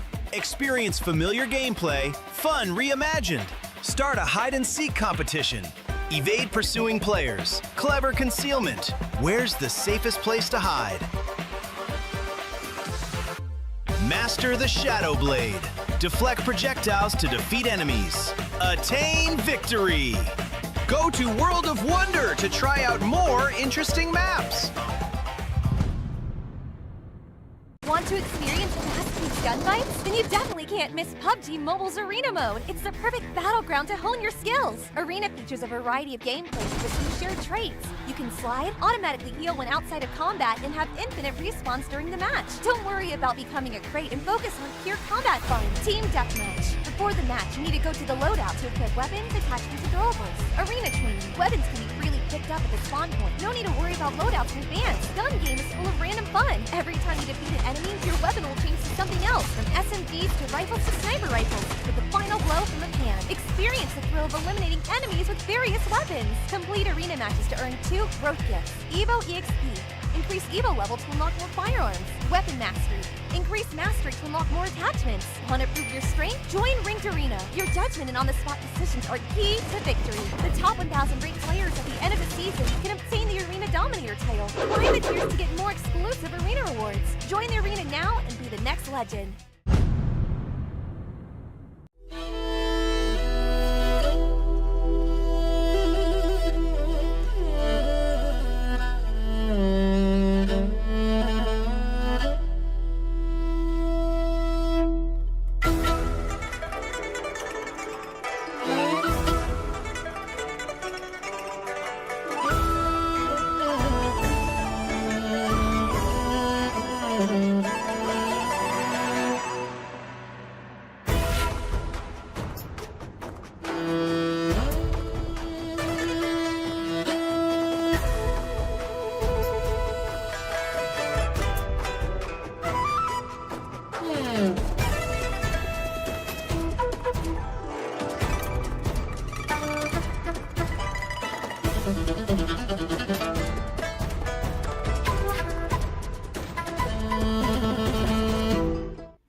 All right, guys, we're done with 2 games already, and we're still looking forward to 4 more matches to go. And again, welcome back to day number 3 of the grand finals for the HEARTBREAK Warfare. Still with us, your favorite casters. My name's Red Queen Andy, together with Coach Abby. Now that was a lot of action that we saw from Rondo up to Erangel.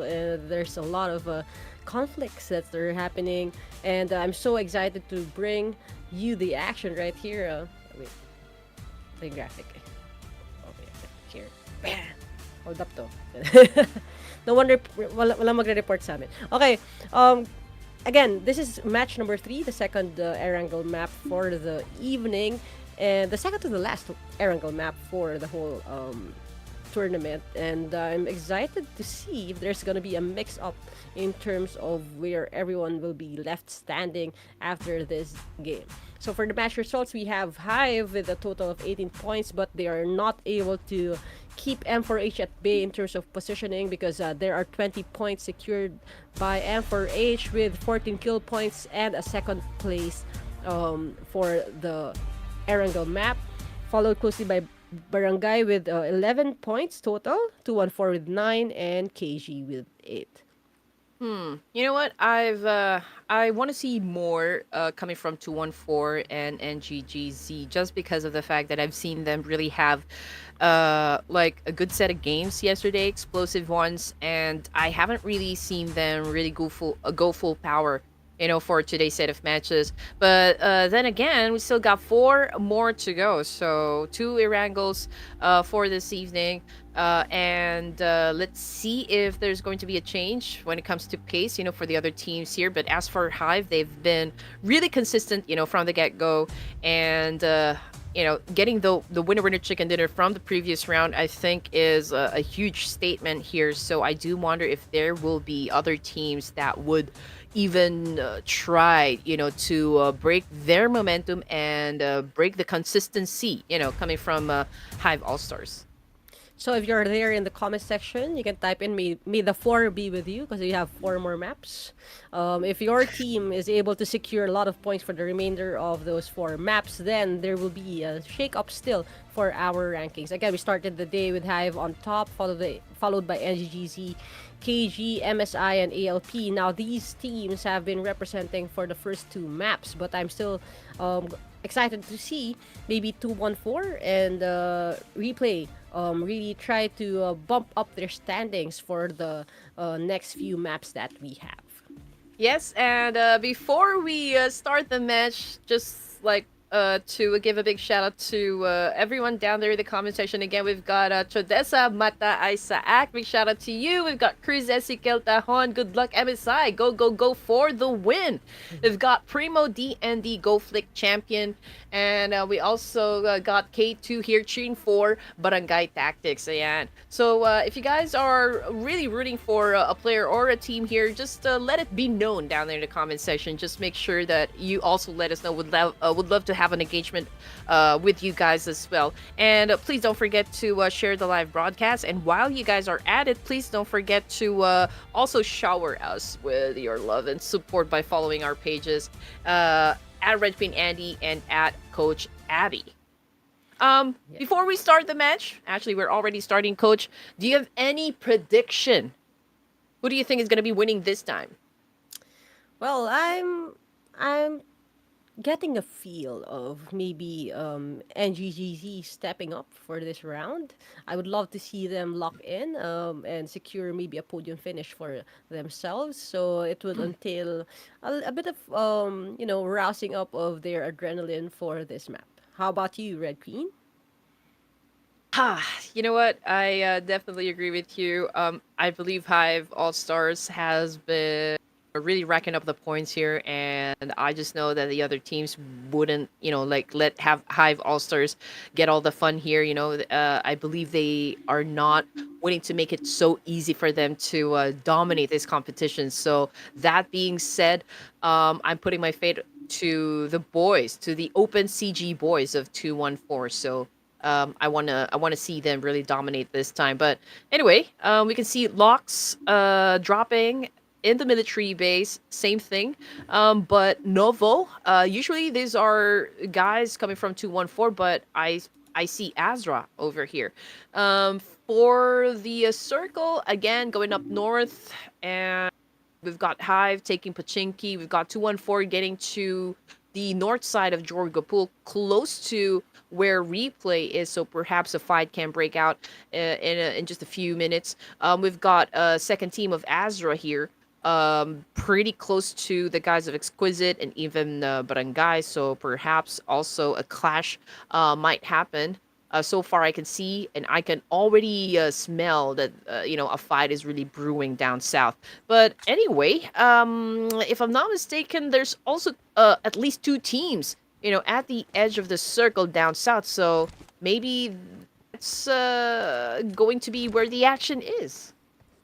Yep. Yeah, and the interesting part is it feels like a deja vu of sorts because the circle also moved up this time again for Wrangle. So will this be a replay of what happened, or will replay and the other squads rewrite their fate for this second Wrangle map of the night? Now we are looking at MSI as they're starting to loot up right here. Again, a little bit of peace and quiet before the action starts for all of our 16 teams. Have you guys been enjoying what you have been listening and watching for the past 3 days? Please let us know in the comments. And this is something that we aim to do over and over again. Maybe boost up the community as well, get a few more live streams up and running so that we will always have a chance to enjoy this action. So right now we are seeing the map feed as all of the other teams are trying to move upward and migrate to the northern position right here. We are seeing ALP also looting up as the rest of the teams are also finding their way in our map.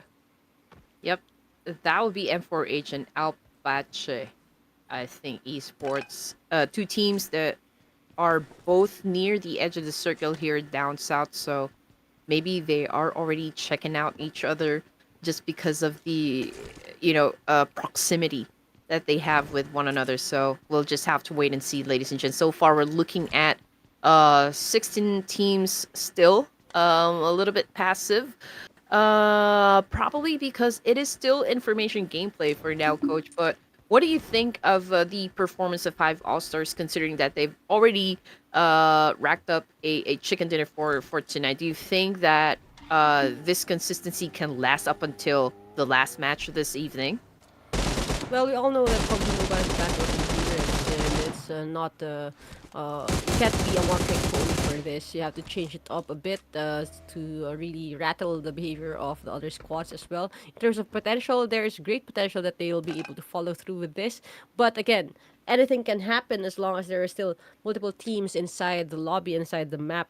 Definitely thinking that a trend is coming up, but again, it's still up for grabs. Alpache right now taking control of this compound, and M4H not expressing any interest to get into an altercation with them, so live to fight another day for their team.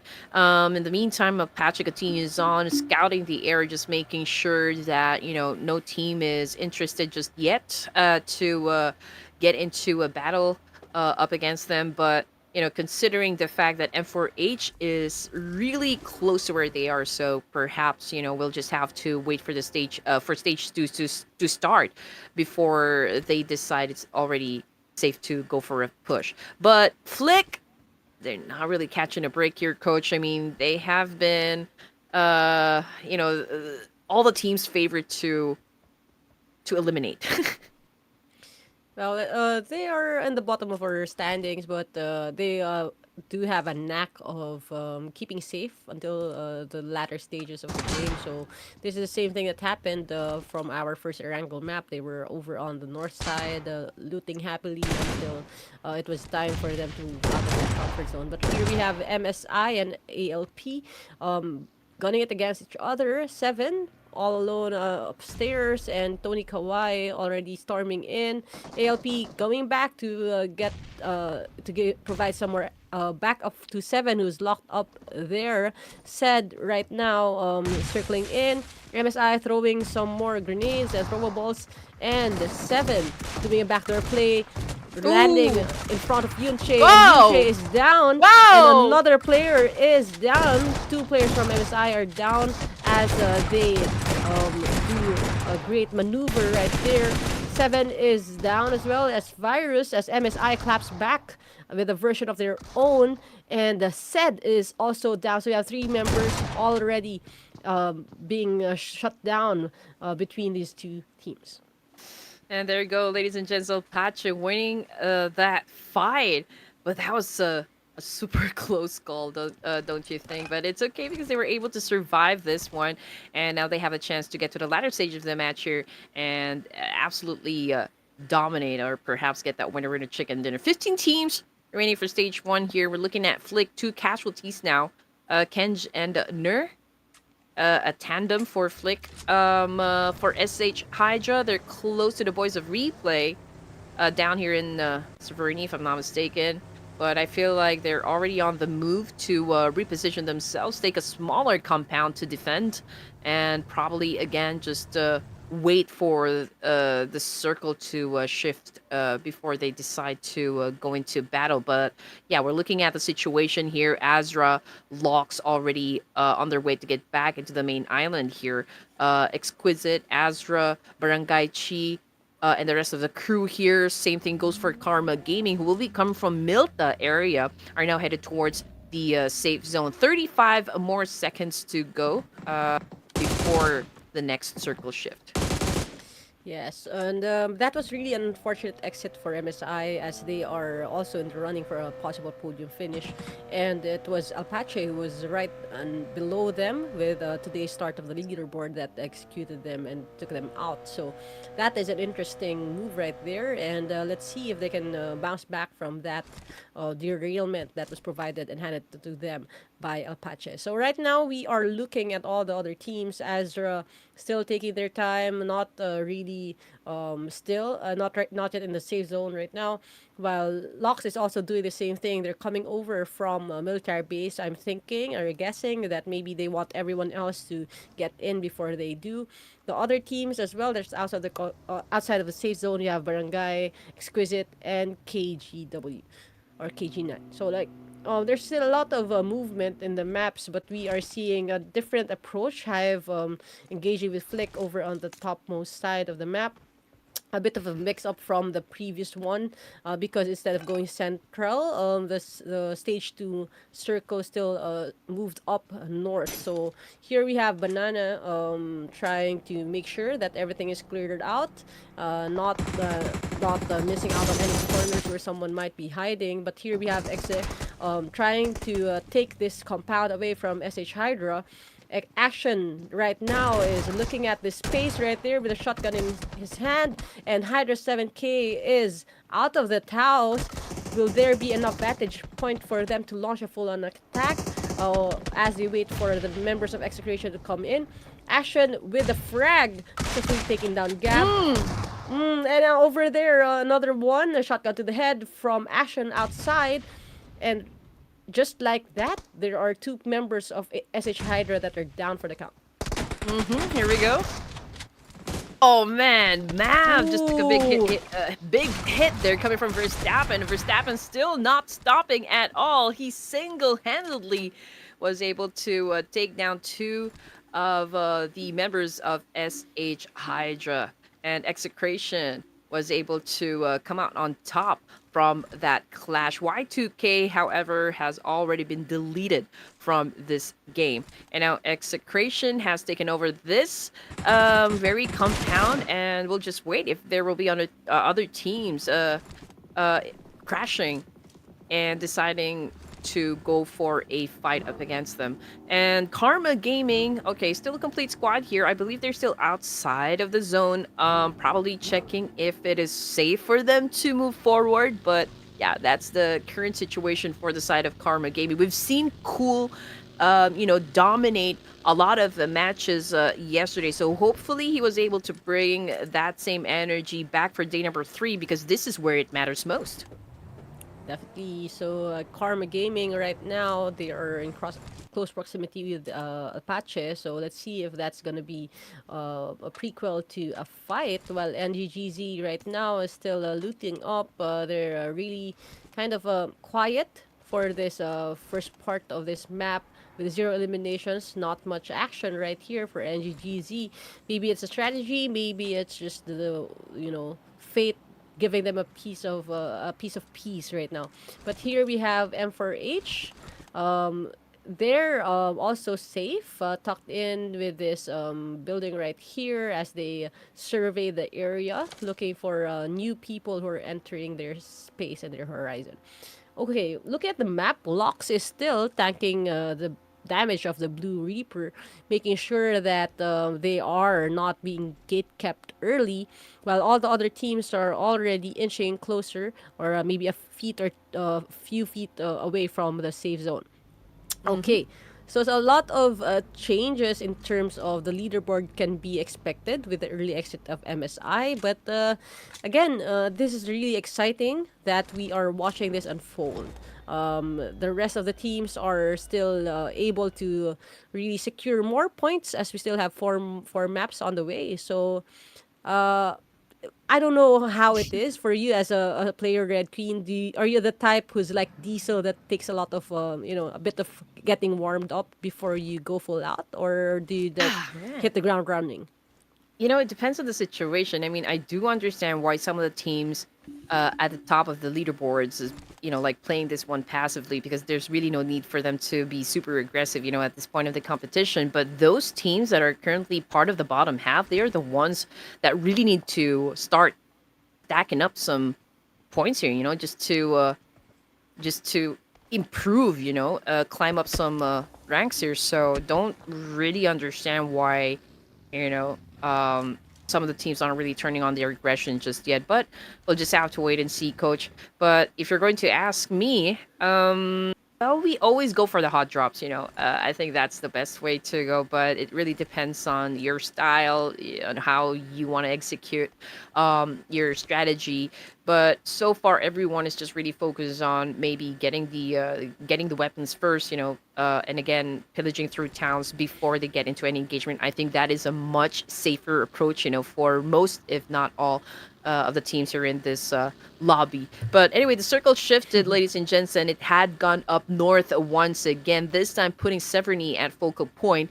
And again, most teams now, or all the teams, will be coming from down south. So I believe we will start seeing action happen because we've got at least 20% of water there. So we don't really have enough landmass.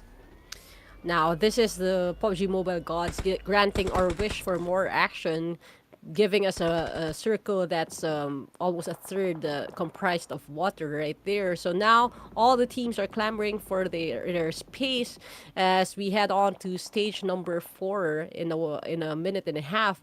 We have Hive right here, close by with NGGZ and Azra, and we are seeing them really just check out and maybe do a head count before all the other teams are driving in. Again, it's a matter of making a decision to flush out the team that's close by or to just wait in line as some of the other teams coming from outside are gonna start attacking you. So again, you can choose to be on the offensive side and dictate the pace of the match, or you can be just huddled for comfort and waiting for action. Now, this is the answer that we have. Monboy and the rest of the gang trying to engage M4H as we start this action for stage 3, approaching stage 4.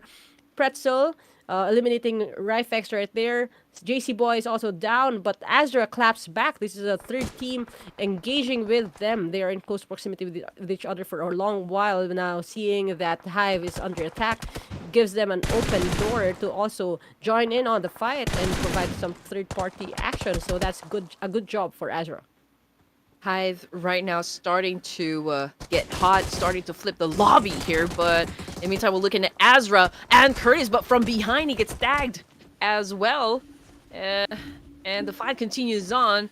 We still have 3 more players for Azra, and there's that exchange happening between them. And which team? Everything is happening so fast. I'm not even sure which team they are having an altercation with. But I believe those were the guys coming from Exquisite, if I'm not mistaken. Barangay. Barangay. Okay, those Yeah. are the guys coming from Barangay. For Barangay, they are also having an exchange up against Exquisite. I just saw from the kill feed. But 214 Kapo also getting some action for himself here. Locks, the situation is Cram G59 already out of the game as well. So it's just Zyle South and Yumi Boy making things happen for the team here. Zyle is still outside of the zone, but I do know for a fact that they're aware that there's a team with them. And those are the guys coming from 214, but 214 now backing out from that situation. Yeah, we have lost some teams. We are down to 11 teams right now, and that's what we were saying about Locks trying to enter later in the at the later part of the match right there. But now they are all again forced to move in to this Severny location right there, and more teams are outside of the safe zone again. You are gonna see some gatekeeping definitely as Azra looks down the barrel of his fiery gun and points towards Karma Gaming right there. Karma Gaming definitely gonna move out to try to secure a better position for the next stage. So Nero right here serves as the sentinel, trying to make sure that he sees all the movements that are happening. Meanwhile, over on the top side, we have Hive already moving out, saying peace out everyone, see you on the hills, while the rest of the other teams are here. And GGZ getting a little bit of damage from the teams that can see them move out. But Banana being the tail end of the team, also leaving this little cluster of buildings right there. And GGZ looking out for each other as the other teams are moving out. Jarrell right here out in the open with his gun pointed at the rest of the Hive crew. Now Hive knows they're there in the ditch right there. What will happen? Will this be the entry point for Hive to get some more kills under their belt. We have to find out, while the rest of the other teams are still quietly watching the action unfold. We still have Flick and the rest of the teams also in the vicinity, but choosing to be like really chill about stuff.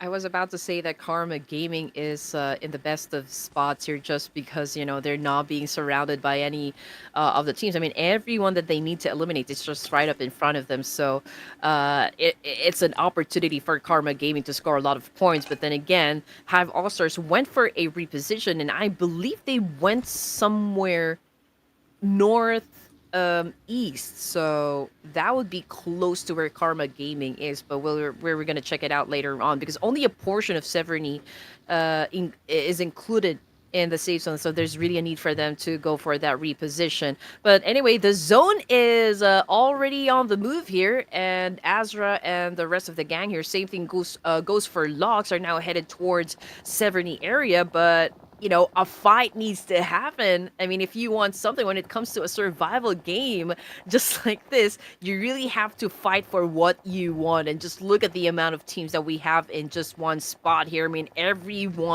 almost everyone is right there. So we do expect a bloody fight to happen. Right now, it's starting to play out, and Locks South is down. Previously, there was an Azra versus Azra civil war, and this is all happening right now at this portion.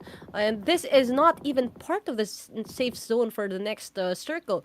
So again, it's a matter of who peaks first and who gets their head blown off first. Right now, Azra right next to Locks now, and Locks is out of the ball game right here. Azra engaging with them. Finally, Flick attacking 214 as well, and NGG also joining in on this fight. Now we will see who is the remaining team out of all these teams that are clustered together in a while, as we see Replay engaging against Execration.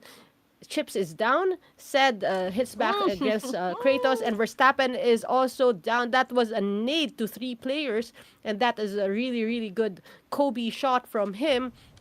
And action still ensues. This is a duel between all these 4 teams, and we are still waiting for them to inch closer to that white line right there on your mini map so that they can be safe this next round. So a lot of action and a lot of reactions also in the comment section, so thank you for everyone who's joining us on the stream. And we are seeing the civil war that we're talking about, Azra versus Azra right here. So Azrael Blitz versus Azrael Pro. They are the ones who can make sure that the other team won't be able to survive that horizon right there. Jarrell hits back on Ryujin, and the 214 hash is also down. Van Dyke is also down, and now we are down to our last 7 teams as we approach stage number 5. Here we go. The kill feed is definitely lighting up, ladies and gents. We've got Ryujin currently knocked down on the ground, followed by Hash. But you know what? Hash has already been taken out of the equation, so we already have 2 casualties for the side of 214, and they still continue to go for the fight. They're not gonna give up that easily. 6 teams remaining, ladies and gents. We are already at stage 5 here. Wakonis doing a massive spray up against those teams that are just passing by.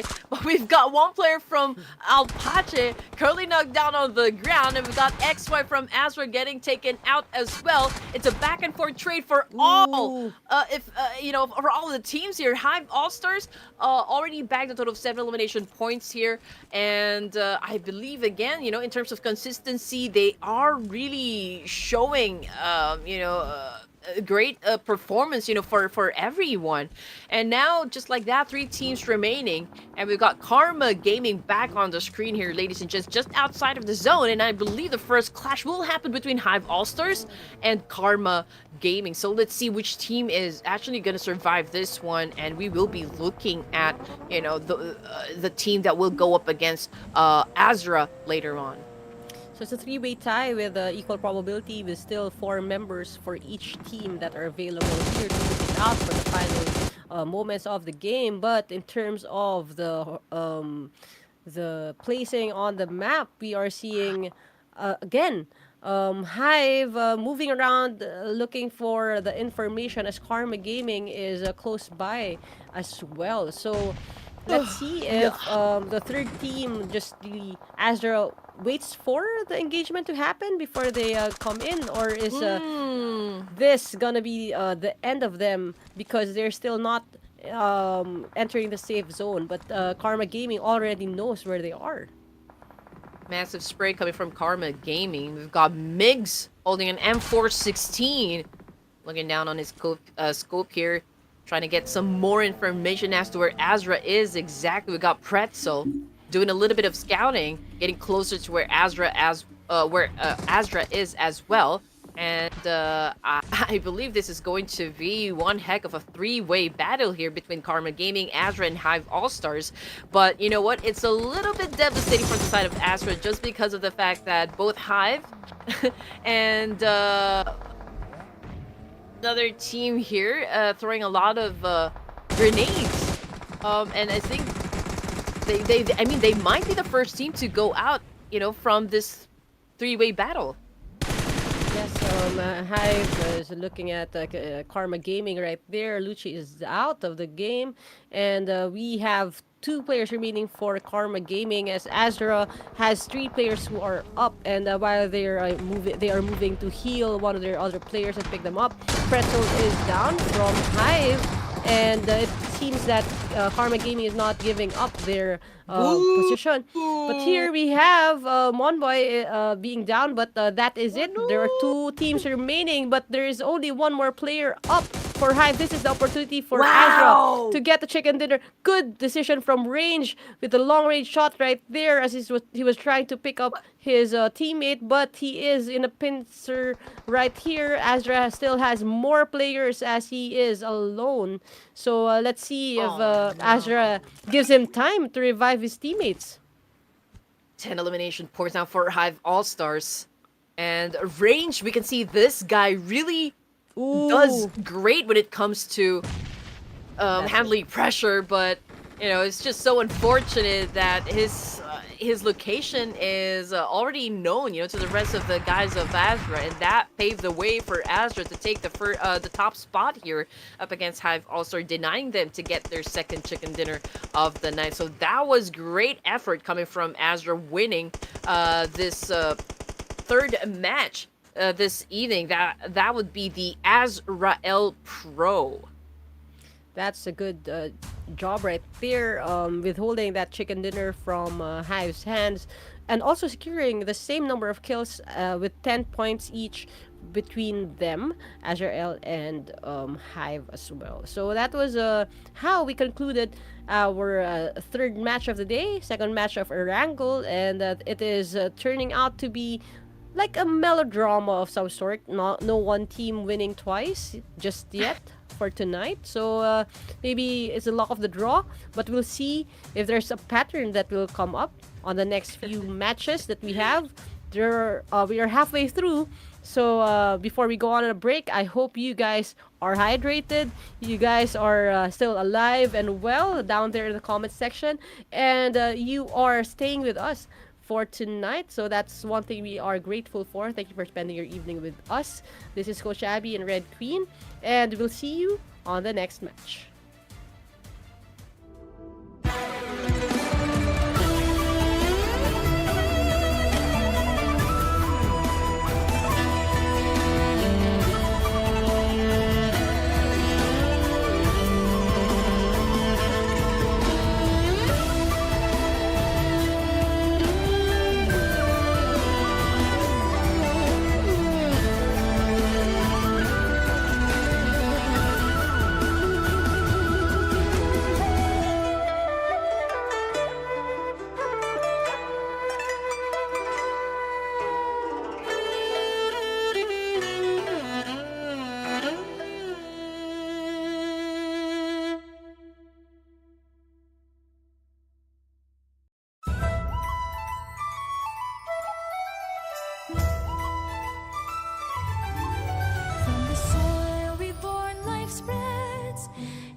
classic maps are here!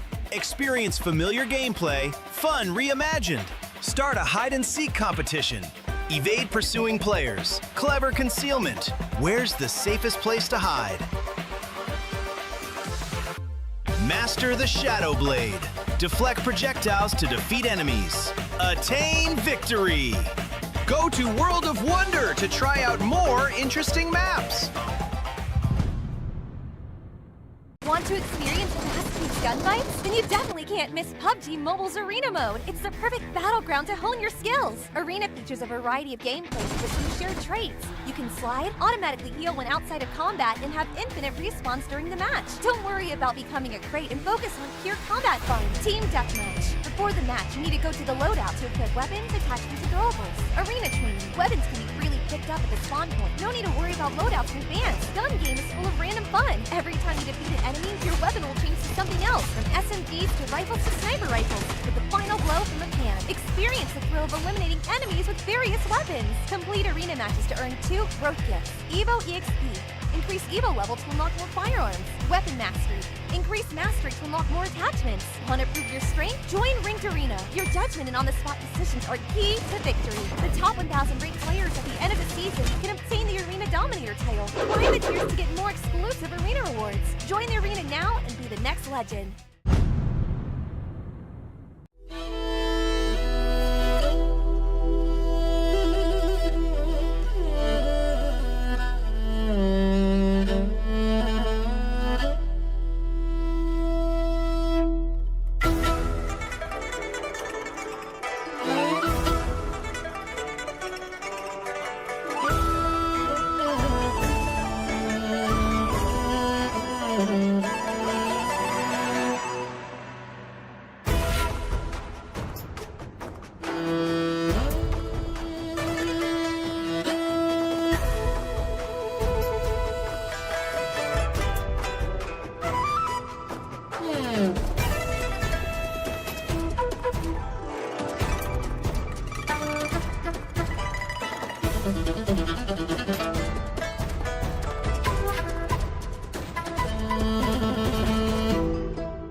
From the soil reborn life spreads, hidden roots beneath our lands, primal gleams where ages breaths. Can you hear the ancient call? To the roots, some to the sky. Watch the darkness liquefy. From the ashes, green will grow. Where starlight waves of living bread burn to light the veil of decay.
Wow, classic maps are here! Experience familiar gameplay, fun reimagined. Start a hide-and-seek competition. Evade pursuing players. Clever concealment. Where's the safest place to hide? Master the Shadow Blade. Deflect projectiles to defeat enemies. Attain victory! Go to World of Wonder to try out more interesting maps. Want to experience fast-paced gunfights? Then you definitely can't miss PUBG Mobile's Arena Mode. It's the perfect battleground to hone your skills. Arena features a variety of gameplays with some shared traits. You can slide, automatically heal when outside of combat, and have infinite respawns during the match. Don't worry about becoming a crate and focus on pure combat fun. Team Deathmatch. Before the match, you need to go to the loadout to equip weapons, attachments, and throwables. Arena training. Weapons can be freely picked up at the spawn point. No need to worry about loadouts in advance. Gun game is full of random fun. Every time you defeat an enemy, your weapon will change to something else, from SMGs to rifles to sniper rifles, with the final blow from a can. Experience the thrill of eliminating enemies with various weapons. Complete arena matches to earn 2 growth gifts. Evo EXP. Increase Evo level to unlock more firearms. Weapon mastery. Increase mastery to unlock more attachments. Want to prove your strength? Join Ranked Arena. Your judgment and on-the-spot decisions are key to victory. The top 1,000 ranked players at the end of the season can obtain the Arena Dominator title. Climb the tiers to get more exclusive arena rewards. Join the arena now and be the next legend.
Classic maps are here! Experience familiar gameplay, fun reimagined. Start a hide-and-seek competition. Evade pursuing players. Clever concealment. Where's the safest place to hide? Master the Shadow Blade. Deflect projectiles to defeat enemies. Attain victory! Go to World of Wonder to try out more interesting maps. Want to experience fast-paced gunfights? Then you definitely can't miss PUBG Mobile's Arena Mode. It's the perfect battleground to hone your skills. Arena features a variety of gameplays with some shared traits. You can slide, automatically heal when outside of combat, and have infinite respawns during the match. Don't worry about becoming a crate and focus on pure combat fun. Team Deathmatch. Before the match, you need to go to the loadout to equip weapons, attachments, and throwables. Arena training. Weapons can be freely picked up at the spawn point. No need to worry about loadouts in advance. Gun game is full of random fun. Every time you defeat an enemy, your weapon will change to something else, from SMGs to rifles to sniper rifles, with the final blow from the pan. Experience the thrill of eliminating enemies with various weapons. Complete arena matches to earn 2 growth gifts. Evo EXP. Increase Evo level to unlock more firearms. Weapon mastery. Increase mastery to unlock more attachments. Want to prove your strength? Join Ranked Arena. Your judgment and on-the-spot decisions are key to victory. The top 1,000 ranked players at the end of the season can obtain the Arena Dominator title. Climb the tiers to get more exclusive arena rewards. Join the arena now and be the next legend.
From the soil reborn life spreads, hidden roots beneath our lands, primal gleams where ages breaths. Can you hear the ancient call? To the roots, some to the sky. Watch the darkness liquid fly. From the ashes, green will grow. Where starlight waves a living bread, burn the light, the veil of decay.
Hi everyone, so we are back online for our next match right here, and we are excited because we are past the halfway mark.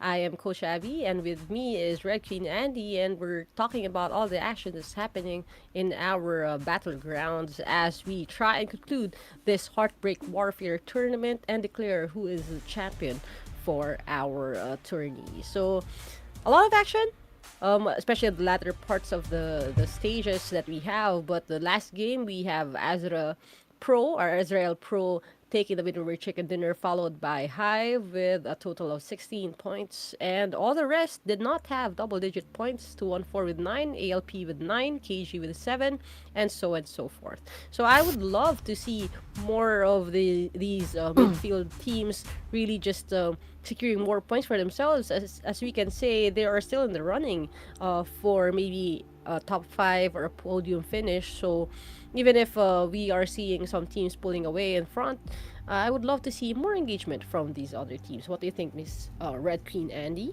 Yeah, I would love to see more engagement, especially drop clashes. Most of the engagements we can see only happen during the latter stages of the match here. But also would like to say that M4H, Locks, MSI, Flick, those are the teams that weren't able to get anything from this round. Now that we are halfway through the last day of the grand finals here, again, 3 more chances, for the teams to still make it happen for them. So far, we're looking at Hive here with a total of 189 points. So I guess, they've already cemented their spot here at the top spot. So I believe we'll only be looking at maybe top 2, top 3 for this tournament. But like if NGGZ can close each map, the remaining maps here with a winner chicken dinner plus a high elimination points, I think there's still that possibility that they can overthrow Hive All-Stars, but that is a big if right there. So Flick is still at the bottom of the leaderboard here with only 23 points, Exa with 42. But then again, no team will leave empty-handed here. Even though you're not able to dominate this tournament, the best thing that you can get from this situation is the fact that you already know what to do in the next tournaments to come. So again, we're looking forward to that one. There's always room for improvement.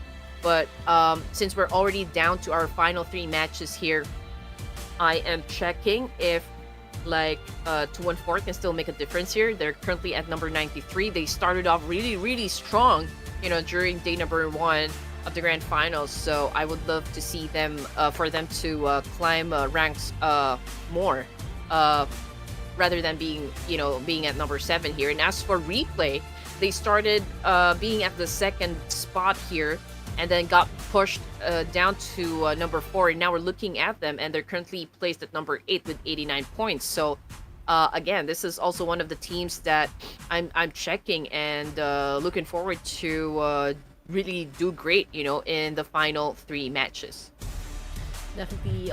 We are seeing quite a trend for the top 5 teams that we have. It did not really change a lot, except that MSI overtook Karma Gaming. But for the rest of the teams, it was Azrael Pro that made a huge leap forward, taking the 6th spot from when they started at number 9. So if there's anything that I would commend and I would like to appreciate, is that 20-point game that they had really propelled them forward, really taking control of the number 6 spot. But if there's anything to watch out for, it's how teams number 2 to teams number 5 really lands on the total number of points at the end of the day for today. Again, we don't have a smash rule right here, or else we'd be resting right now. But Hive was able to secure a 3rd chicken dinner for the match number 2, but match number 1 was secured by MSI, match number 3 for Azrael Pro, and we're still waiting for results for our remaining matches. So we are heading over to the last Erangel of the whole tournament, and I'm thinking, is this gonna be another of those famously troll type of circles that we have? Is the circle still gonna be up on the north, or will there be like a change up? And those are the things that I'm really excited to cast and to talk about with you, Red Queen, as we head on over to the next game. But again, thank you to everyone who's still up watching us. I know it's a little bit late, but thank you for keeping us company, especially sending your love over at the chat. And now we are looking at the flight path. This is a straight arrow down from the north to the south. And this is how we will start the last wrangle of this day. Yep, here we go. Oh man. Okay, so the flight path is headed towards the military base. So we do expect 214 to drop around Novo Repnoy and locks again in the military base. But also one of the expectations I have for the remaining 3 matches here, Coach, would be, teams to level up in terms of their aggression. I want more kills, out there. I want more elimination points. So 180 plus points now for Hive All-Stars. So again, that is a huge gap right there. And I wonder if NGGZ will make something happen, do something spectacular here, enough to maybe catch up with Hive All-Stars. Still don't know, but yeah, I mean, so far Hive has been consistent, from day 1 up to day number 3 here.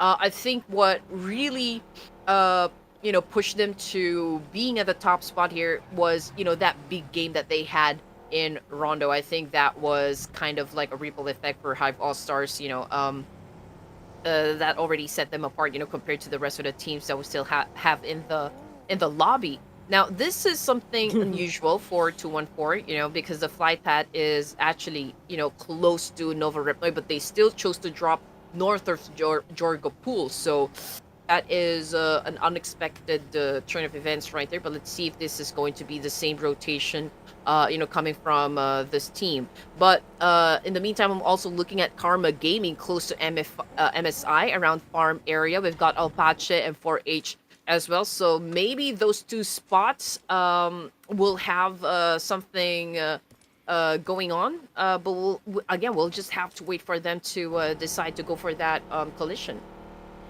Yes, there's no shortage of interesting circles for today. The first 2 circles headed north, and now we're over on the far east, and that is good. I always love this weird circles because it forces the teams to really stake their claim on their respective compounds or hillsides, and for the other teams to really look it out as they enter. So I'm excited for this circle right here. If it shifts over again on the east side, then there'll be more water and less space. So maybe a very exciting match up ahead for us, and I'm really manifesting that one for our viewers as well. We all know we love to see some action happening, and this is a call out for all the teams.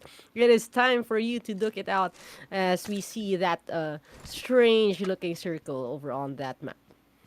Okay, so for stage 1, everyone's just focused on rotations, getting information, scouting the area, getting some weapons, making sure everything is complete, every attachment is already in the bag, first aid kits, everything that they need to make sure that, for them to dominate every fight that they're about to have here for this round. And again, this is the final E-Wrangle for tonight. So final chance, for most, if not all here, if this is like the bread and butter for the teams here to get elimination points. But in the meantime, we're looking at locks. They just passed by a team there, but then again, I don't think they have enough stuff inside their backpacks to stir up some trouble here. So I guess we'll just have to wait until we get into stage 2 before anyone else get into a fight here. So far, it's really vanilla. Everyone's just really killing nothing but time here. So I guess we'll just have to wait for something to happen, Coach Abby. But what do you think? Do you think Hive can finish strong in this competition? Do you think NGGZ will do something that would put a stop, onto Hive All-Stars track here? Well, I'm not sure how NGGZ will move closer to Hive after that first 3 matches. It wasn't really a good start for them. I didn't really feel much of their impact for the first 3 games, but let's see if it shifts this round and if they have a better control when it comes to Miramar for our last 2 maps.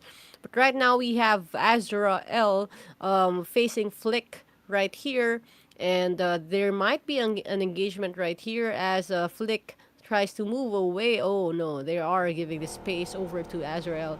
So I guess not a lot of action for that spot right there as we see them moving out.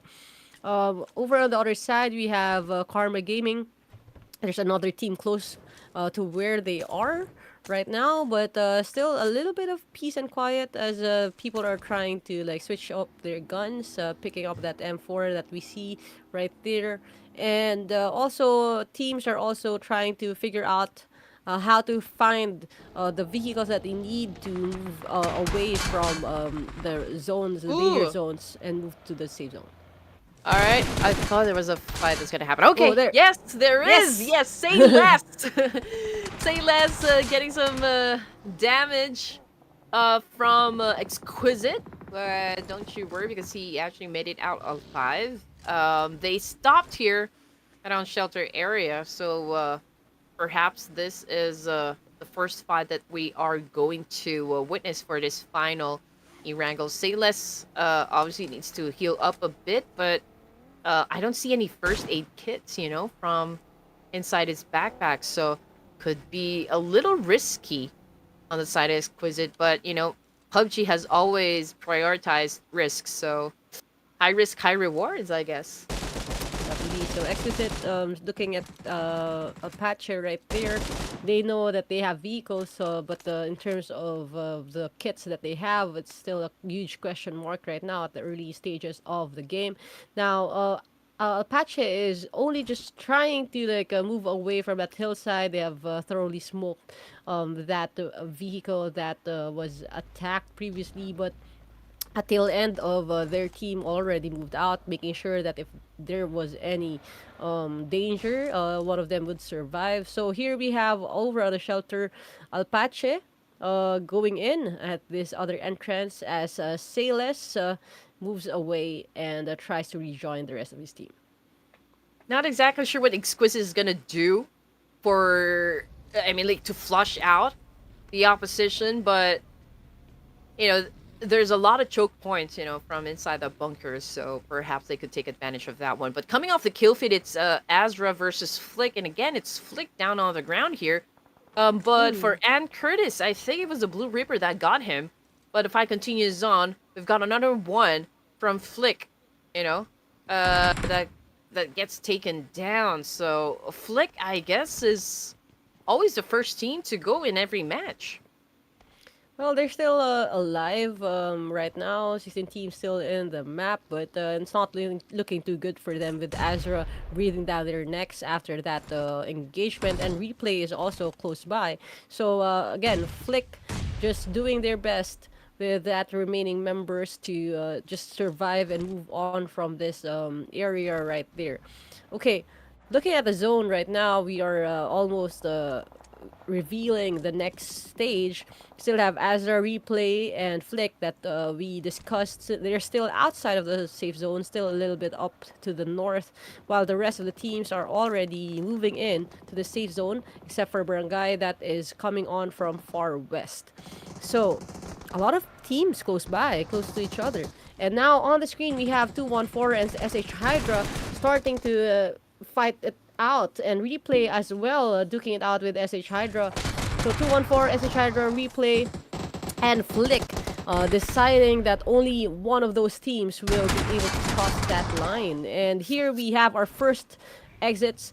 We have SH Hydra and I believe Flick not surviving their respective skirmishes. So 2-on-4 with 4 eliminations in tow. This is a good sign, as you have said. We want a little bit more engagement from them, and that is good. Azra right now is engaging with Replay, who just finished off Flick. So this is the 3 teams that are outside of the safe zone battling it out, but there is a casualty already for the side of Azra.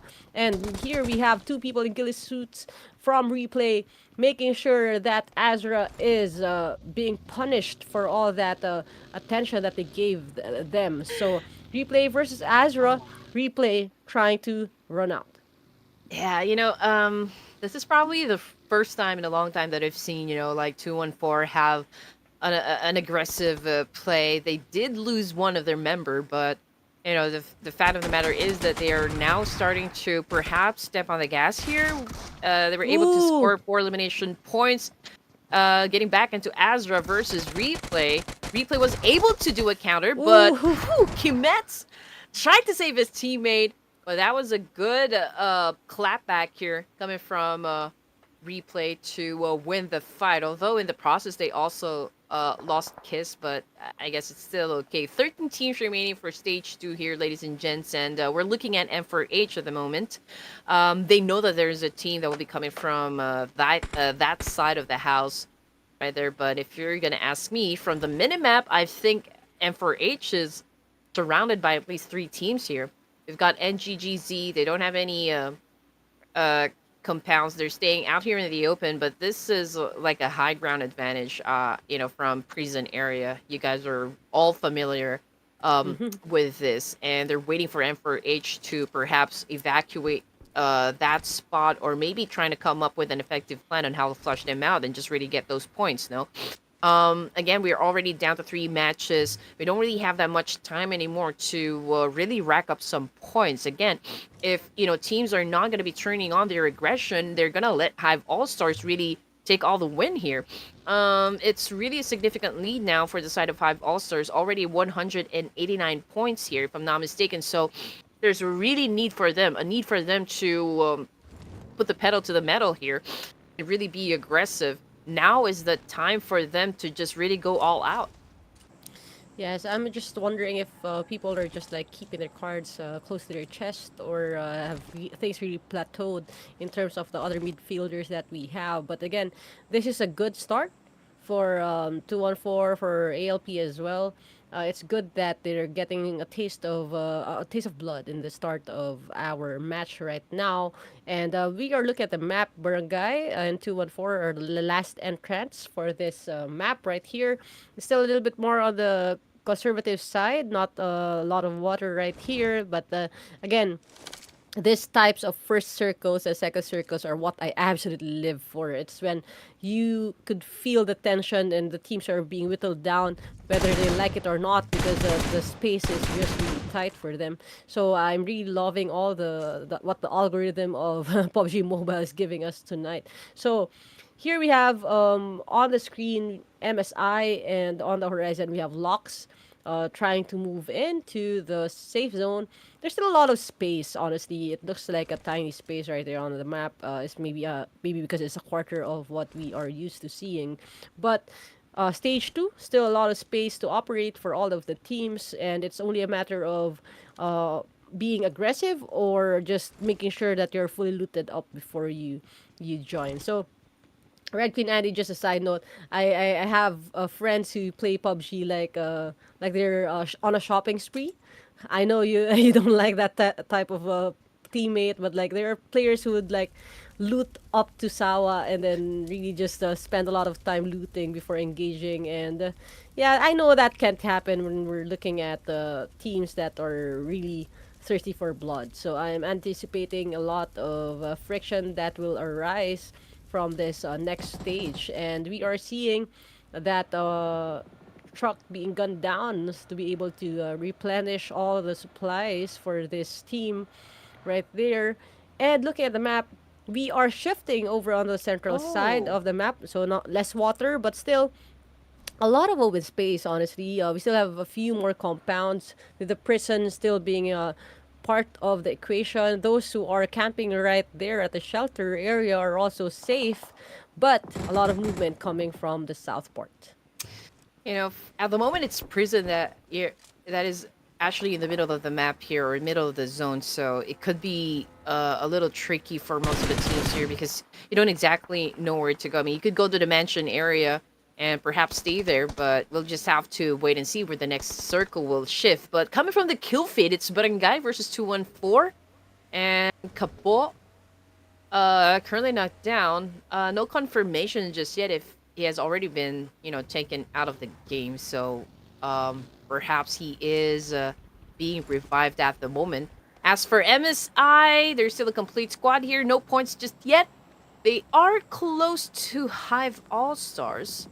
And yeah, I believe Yunche knows exactly that, Hive All-Stars is, will be coming from that direction or perhaps, staying in that spot. So it's a good thing that, you can be prepared in all situation. You always have to be proactive. I mean, if you lose one member, then you'll just have to figure it out on how to make all necessary adjustments.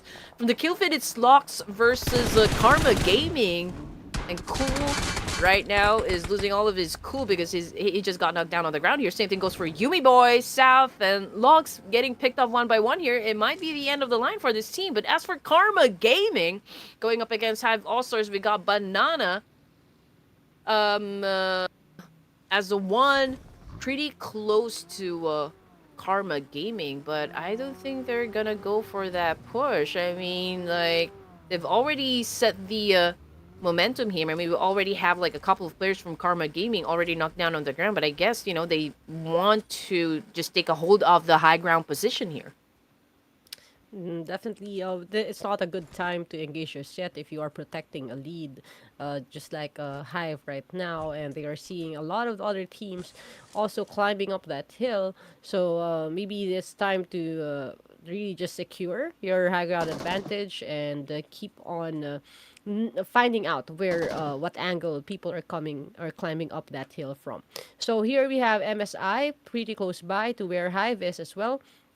They know there's a lot of movement towards that southwest side of the map, but not time to engage just yet for Hive as well.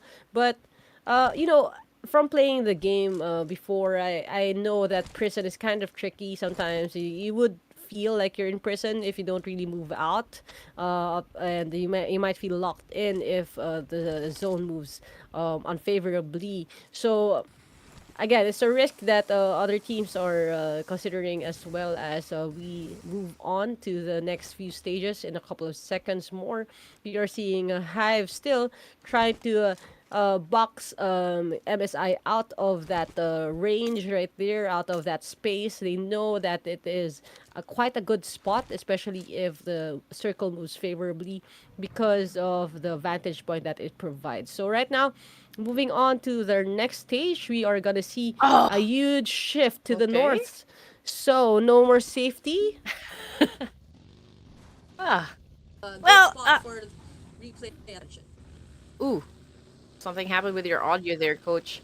Yeah, I mean, just to add to that, I thought it was gonna be prison here, but it went up north, and it has a portion of mansion. It also has a compound for Azra. That makes it like a prime location for the teams here. So it's lots of open space, for this stage. So it's gonna be interesting at how teams or how they're gonna play this one out. But as for M4H, okay, one elimination point. They figured out that, hey, maybe NGGZ is over to that direction. That's why they went for that massive spray. But Hive Range has his eyes set on MSI. We got Yunche, we got Effie getting knocked down by Ranger one by one. MSI getting eliminated. And again, this might be the end of the line for MSI. So 5 points now in the bag for Hive All-Stars, and the kill feed continues to light up. 10 teams remaining, ladies and gents, for stage 4. 30 seconds on the clock here. We've got Hive All-Stars looting up the crates. Ooh, that's an overkill right there, Pretzel. It's okay. So Hive now was able to come out on top from that head-to-head battle. And now we're looking at Karma Gaming with 3 elimination points. Pretty close to where Execration is, currently at the edge of the circle. So Karma Gaming has the opportunity to do a little bit of gatekeeping. And as for El Pache, right now 7 on his knees. Right now, it's all up to Angry said to be the knight in shining armor here for his team. Let's see if he can actually make it out alive and save the rest of the team here. So far, it was able to take down at least one from Exquisite. Execration, however, shuts down range. We still got one player up top here that's trying to keep Exquisite alive. So Angry said just found a way here to make sure that some of the other teammates won't be coming back alive now. And as for Lord, he needs to reposition himself just to find a very good angle here to shut down Angry said, but it's a little bit of a struggle for Lord here. So I guess he will try to get inside the circle instead of shutting down Albache Angry said here. But I mean, like, we're already at stage 5, so the zone is already itchy. Yeah, definitely. There's a lot of damage that the zone can offer to the rest of the squad right now, and we are seeing a lot of action. All right, so again, execration, 1 elimination point now, and there's a fight about to break out up against Karma Gaming outside of the zone.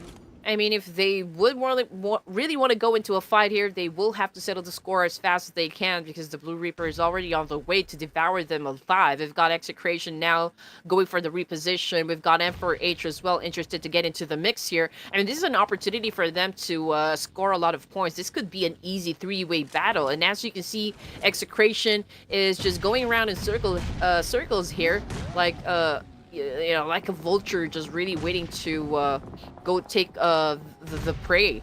Action inside his Lamborghini, just going around in circle here, just to check out like which angle will work best for the whole team here to get the job done. And Cool going for the massive spray, trying to just retaliate and just unleashing havoc here up against Execration. Migs will go for the support here, but as you can see, Cool now cooking up the nade, and there you go. On point nade coming from Karma Gaming, and that puts a total of 5 elimination points now in the bag. But you know what? They're not out of the woods just yet because we still got the boys of M4H here, again, interested to get into the mix and get more points, for this final E-Wrangle. Yes, definitely. With 2 players already knocked down, they still have a long ways to go if they are to survive. But the Execration hitting down at Rifex Barangay is being knocked down by Execration as well. So a lot of like tight spaces that is proving to be a problem for all of the other teams. But Execration's action quietly bided his time and is now able to move in closer to the circle. So it's a really, really tight spot right now. It's an open space where everyone can just engage. Everyone's relying on smokes to hinder the vision, but that's not going to shield you from any of the damage. So if Verstappen exits our game as well, action is down with a lot of damage from NGGZ, but Azra quick to clap back on NGGZ as Pretzel does a good swipe on Swag, and he is also down using a car for that one. A frag hits Azra members as well. So this is a lot of open firing at this open space right now. People know exactly where people are, but they have to decide where to put their guns and where to point their guns as well, because there's multiple teams that are attacking each other. Now Azra is out as NGGZ tries to eliminate them as well, but the replay, KG, Barangay, and Hive still up here, still surviving, and replay Mamba right now looking at that tree, knowing that there are people behind it, just waiting for them to have a pick and be taken down. Monboy is knocked down by Karma Gaming, and we have a lot of action happening right here at stage number 6 as the circle still moves closer to that open space. Still Banana running for his life, trying to evade all the attacks from all fronts. KG right now still with 4 members to their squad, relying on a lot of smokes and this hill right there to be safe. But this is not going to be easy as Hive is entering from the south. They're going to be exposed to them. NGGZ is down as Karma Gaming knocks him down, and NGGZ just really attacks this cluster of vehicles with that great explosion. Not a lot of damage for Jarrell as he still pushes on. MM is down, however, and as the remaining person up, Jarrell just lobs another nade, keeping replay at bay and smoking out and trying to like heal up, maybe even try to revive one of his teammates, but he is revealed and replay knows where they are.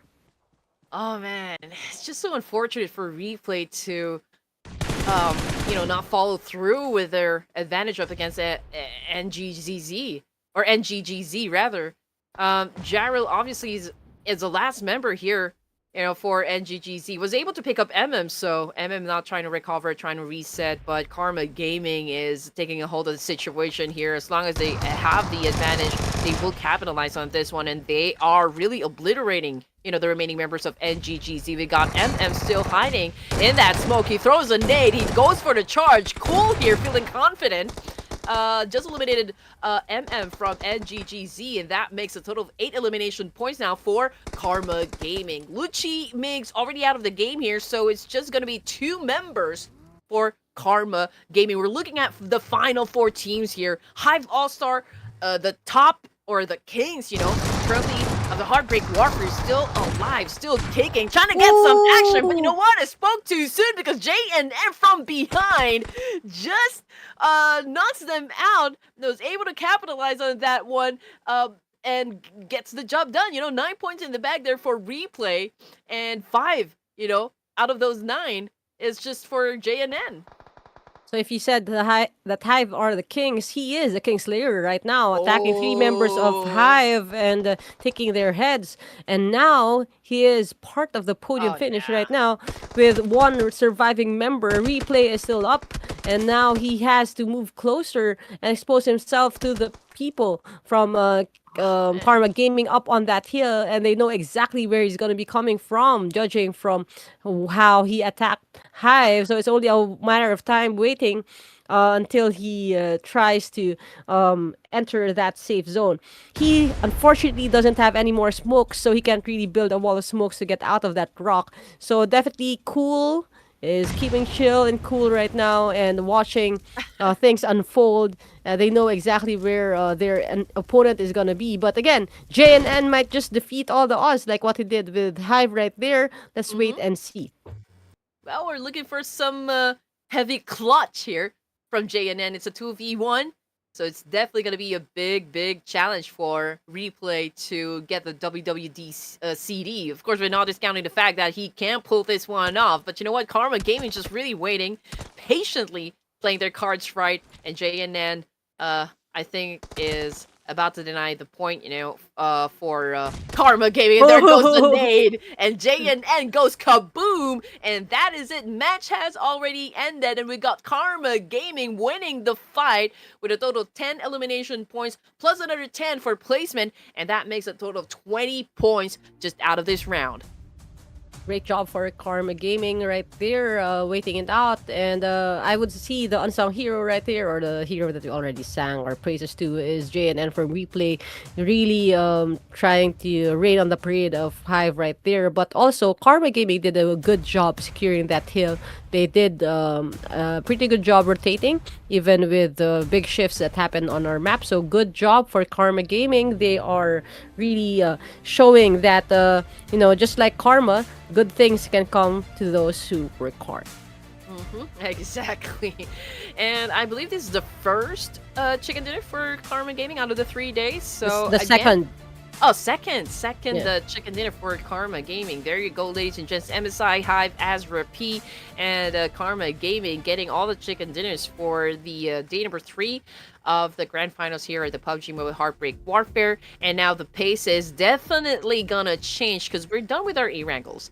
And now we're about to head on to the barren desert of Midamar. So most of the fights, hopefully we can see a lot of DMRs happen, long distance fight, but judging by all the performance that we've seen yesterday in Midamar, lots of CQC that happened, and to be honest, it's a little bit fast paced for my taste, but then again, this is day number 3, coach, and all hell is about to break loose. Definitely. So let's see who's gonna be. We saw who's the king of the hill, of the green hills of Erangel. It's now time to determine who are the kings of the hill. The dunes of Miramar is up next as we go on break. See you on our next match.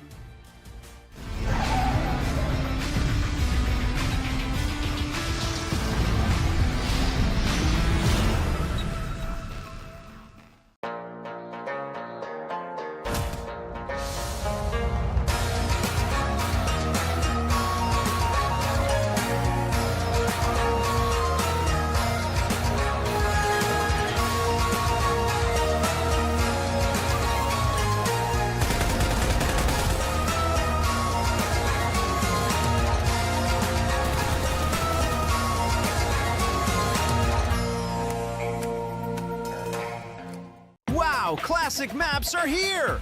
Experience familiar gameplay, fun reimagined. Start a hide-and-seek competition. Evade pursuing players. Clever concealment. Where's the safest place to hide? Master the Shadow Blade. Deflect projectiles to defeat enemies. Attain victory! Go to World of Wonder to try out more interesting maps. Want to experience fast-paced gunfights? Then you definitely can't miss PUBG Mobile's Arena Mode. It's the perfect battleground to hone your skills. Arena features a variety of gameplays with some shared traits. You can slide, automatically heal when outside of combat, and have infinite respawns during the match. Don't worry about becoming a crate and focus on pure combat fun. Team Deathmatch. Before the match, you need to go to the loadout to equip weapons, attachments, and throwables. Arena training. Weapons can be freely picked up at the spawn point. No need to worry about loadouts in advance. Gun game is full of random fun. Every time you defeat an enemy, your weapon will change to something else, from SMGs to rifles to sniper rifles, with the final blow from the cannon. Experience the thrill of eliminating enemies with various weapons. Complete arena matches to earn 2 growth gifts. Evo EXP. Increase Evo level to unlock more firearms. Weapon mastery. Increase mastery to unlock more attachments. Want to prove your strength? Join Ranked Arena. Your judgment and on-the-spot decisions are key to victory. The top 1,000 ranked players at the end of the season can obtain the Arena Dominator title. Climb the tiers to get more exclusive arena rewards. Join the arena now and be the next legend.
Now, classic maps are here! Experience familiar gameplay, fun reimagined. Start a hide-and-seek competition. Evade pursuing players. Clever concealment. Where's the safest place to hide? Master the Shadow Blade. Deflect projectiles to defeat enemies. Attain victory! Go to World of Wonder to try out more interesting maps. Want to experience fast-paced So we're finally down to our last two matches here, ladies and gents. Again, we're done with our 3 E-Wrangles. It's now Miramar. That's going to be played on the screen here. And again, welcome back to day number 3 of the grand finals of the PUBG Mobile HEARTBREak Warfare. My name is Red Queen and integrated Coach Abby, and we're the ones delivering you all the PUBG Mobile action that you need. Again, thank you to Tencent for being able to support our tournament, and as well as Infinity Live, Nurtured, and everyone who's working on the back end, trying to bring the action to you. Again, this is the last day, and these are last 2 maps, but it's gonna be exciting because it's Miramar, and Miramar. It used to be known as the sniper's paradise, where my favorite gun before was the car, and no one Oh uses my it gosh. anymore. It breaks my heart. It sounds so good, but now it's not really part of the meta. It hasn't been for the past maybe 10 years now. But that is the name of the game. So again, it used to be a sniper's paradise, but now with the ever-changing meta of PUBG Mobile, a lot of people are shifting to ARs and shotguns, even for Miramar. But before we head over to that map, we will look at what happened for our last match right here. Oh man, Core 98. When was the last time I heard about that gun? Back in the But such an old reference, right? But anyway, it's okay. Match results here, ladies and gents, in case you just missed the action, from the previous rounds. Karma Gaming taking the win during the last E-Wrangle here with a total of 20 points. We've got 15 for replay. Getting back the rhythm. 12 points for Hive. We've got 10 for NGGZ. You know what, NGGZ, they haven't been getting the winner chicken there, but when it comes to elimination points, I think I have to give it to them. Pure firepower right there, and they have been consistent at getting those elimination points. So there's a reason why they are at second place currently.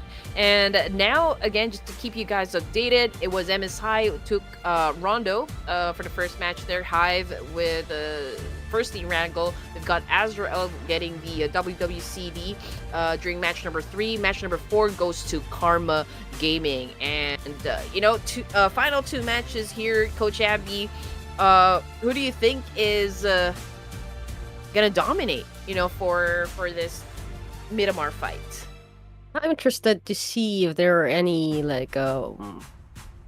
dark horses that will present themselves, just like what Azrael Pro did, shocking us with that chicken dinner that really helped move them forward. So I would love to see something like that, since there's a huge change in terms of our location from Erangel to Miramar. But I guess if we are judging by the tempo that is set by the teams, it's either one or the other in terms of the top few teams that we have.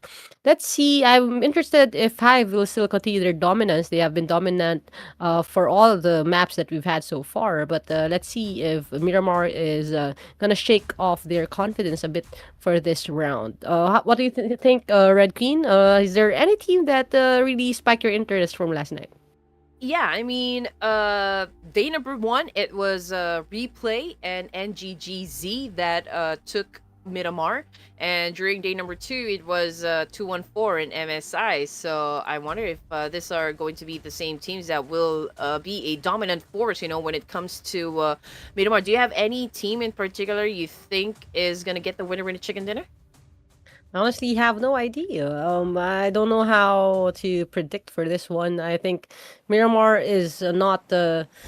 It could go here haywire. Like if you are gonna stick to how you play the game, it offers a lot of opportunity, not just for close quarter combat, but for long range assassinations as well. So really not any particular team that stands out for me. So I would have to agree with you. If you think NGGZ and Replay did well last night, maybe I'll throw in my name with your cards as well. Kumbaga, bakas na lang ako sa'yo.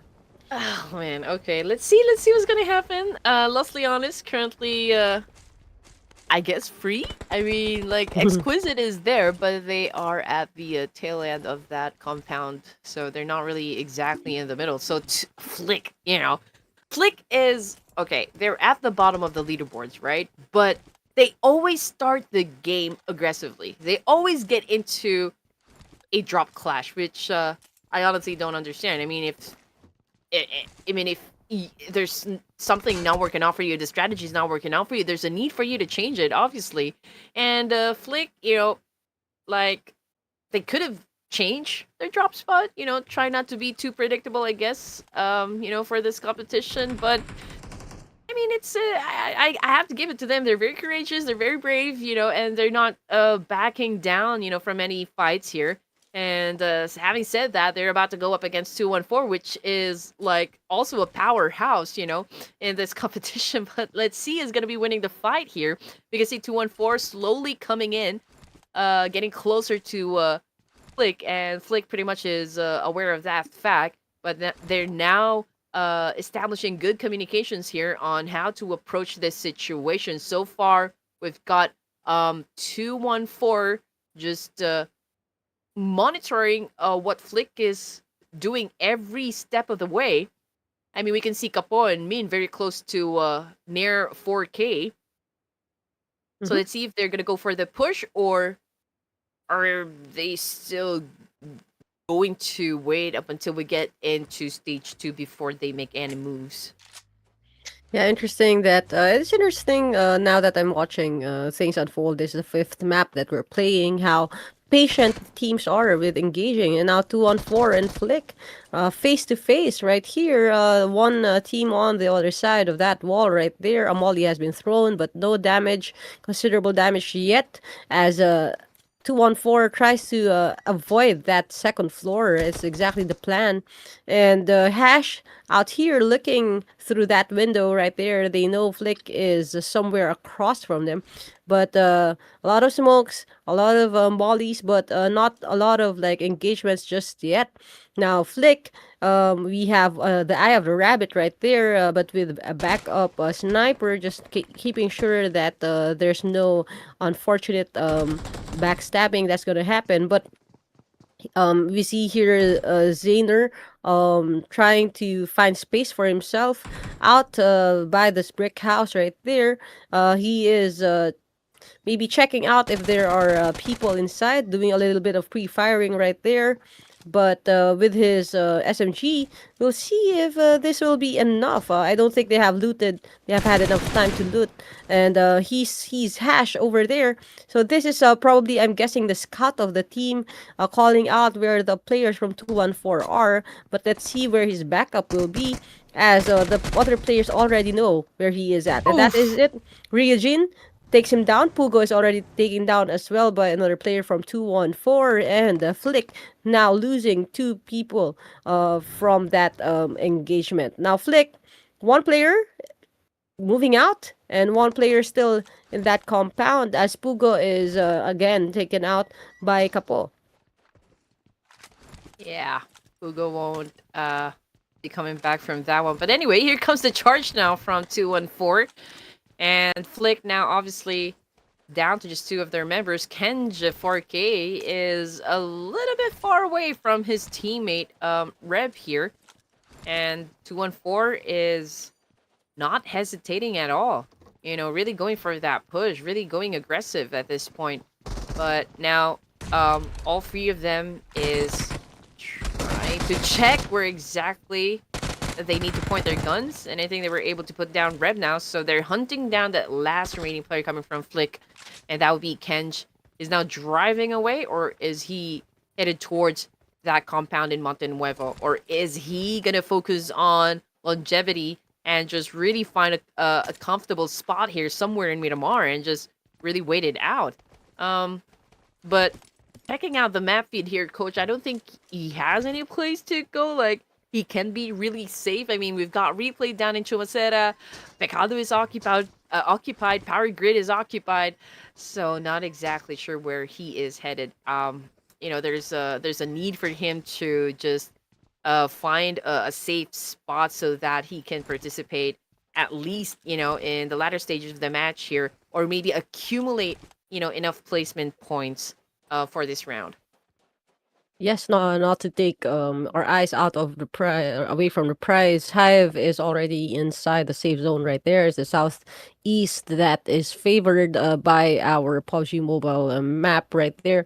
But the funny thing or the interesting thing that we have to talk about as well is are some of these teams really just at this point having fun with the last two maps? Are they taking uncommon risks just because if you're someone from the lower part of the pecking order, it's high time for you to maybe mix things up, maybe prepare for the next tournament that's on the horizon, maybe change up or test out some of the new strategies. So that's gonna be an interesting mix or another thread that we could maybe observe. Right now, Banana is being spotted by Azra here, and he backs away from that engagement as the car backs away and hides from sight. So again, the ridges of Miramar proving to be a challenge in terms of rotating, but as the teams that are the first to be to set foot inside the safe zone, Hive still has a bit of an advantage. But it's just that Azra already communicated, Emma's already communicated with the rest of the team. He knows where another team is camped. Okay, here we go. Locks already on the move here. So far they're just making sure that each member has their own vehicle. You know how important a vehicle is when it comes to Miramar. It doesn't just get you from point A to point B, but also it helps you push comes to shove to get a piece of cover to protect you from all the stray bullets headed towards your direction, or perhaps if there's a team really locking in on you and being aggressive and doing a spray, then a vehicle is a great thing to use for cover. Now, checking out the map feed, Los Leones is the focal point, for this zone. And again, this is one of the prominent cities that we have here in Miramar. And Flick Kench chose to hide around this area, which will be very, very difficult because I believe all of the teams are headed towards that direction. So perhaps they will be taking, a compound to themselves. I think, Los Leones in a few more minutes will be, really, really crowded. So can be a little bit suffocating there for Kench. Well, sometimes it works when you hide in plain sight, right? JNN was able to do that and hit Hive hard last game, and that was a solo player. So I won't count him out just yet. But here on the feed, we have Jarrell falling down in the hands of an enemy, and Sed also down from NGGZ. So NGGZ really engaging right now, taking down one member of ALP with them.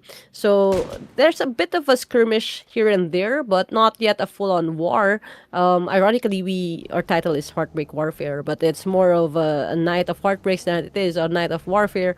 We are still waiting for the engagements to happen. We still have a full-on 16 teams on here inside the map, and we are seeing some movement now.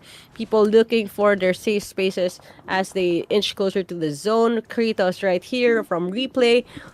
They are very close to where Lox is, and I'm wondering if the rest of the team already communicated that Lox is right there. Lox is already sustaining some damage, but are they gonna give them the space? It looks like they are. Range and Banana K hitting Swag right there, so it's an engagement on the other side of the map between Hive and Replay. Now, unfortunately, we can't do a replay of that engagement, but we are excited to see what's gonna happen next. Here we have Lox and Replay here. So I'm sorry, M4H was the one against Hive right there. Replay and Lox now engaging in a fight. Locks, Yumi Boy throws a frag, hits player from replay, JNN, Kratos, and Kiss all down for the count. We are only waiting for a conclusion of this final match or this final skirmish that we have between Locks and Yumi Boy. And Yumi Boy already knocks out one team. Replay is out, and Locks wins over that skirmish. Now, Azra, hearing all that action, wants to buy in and join in. So, Azra, storming the compound right there, but Azra was scouted by Locks, so Skadi is down and out. Another point Yeah. given to Locks.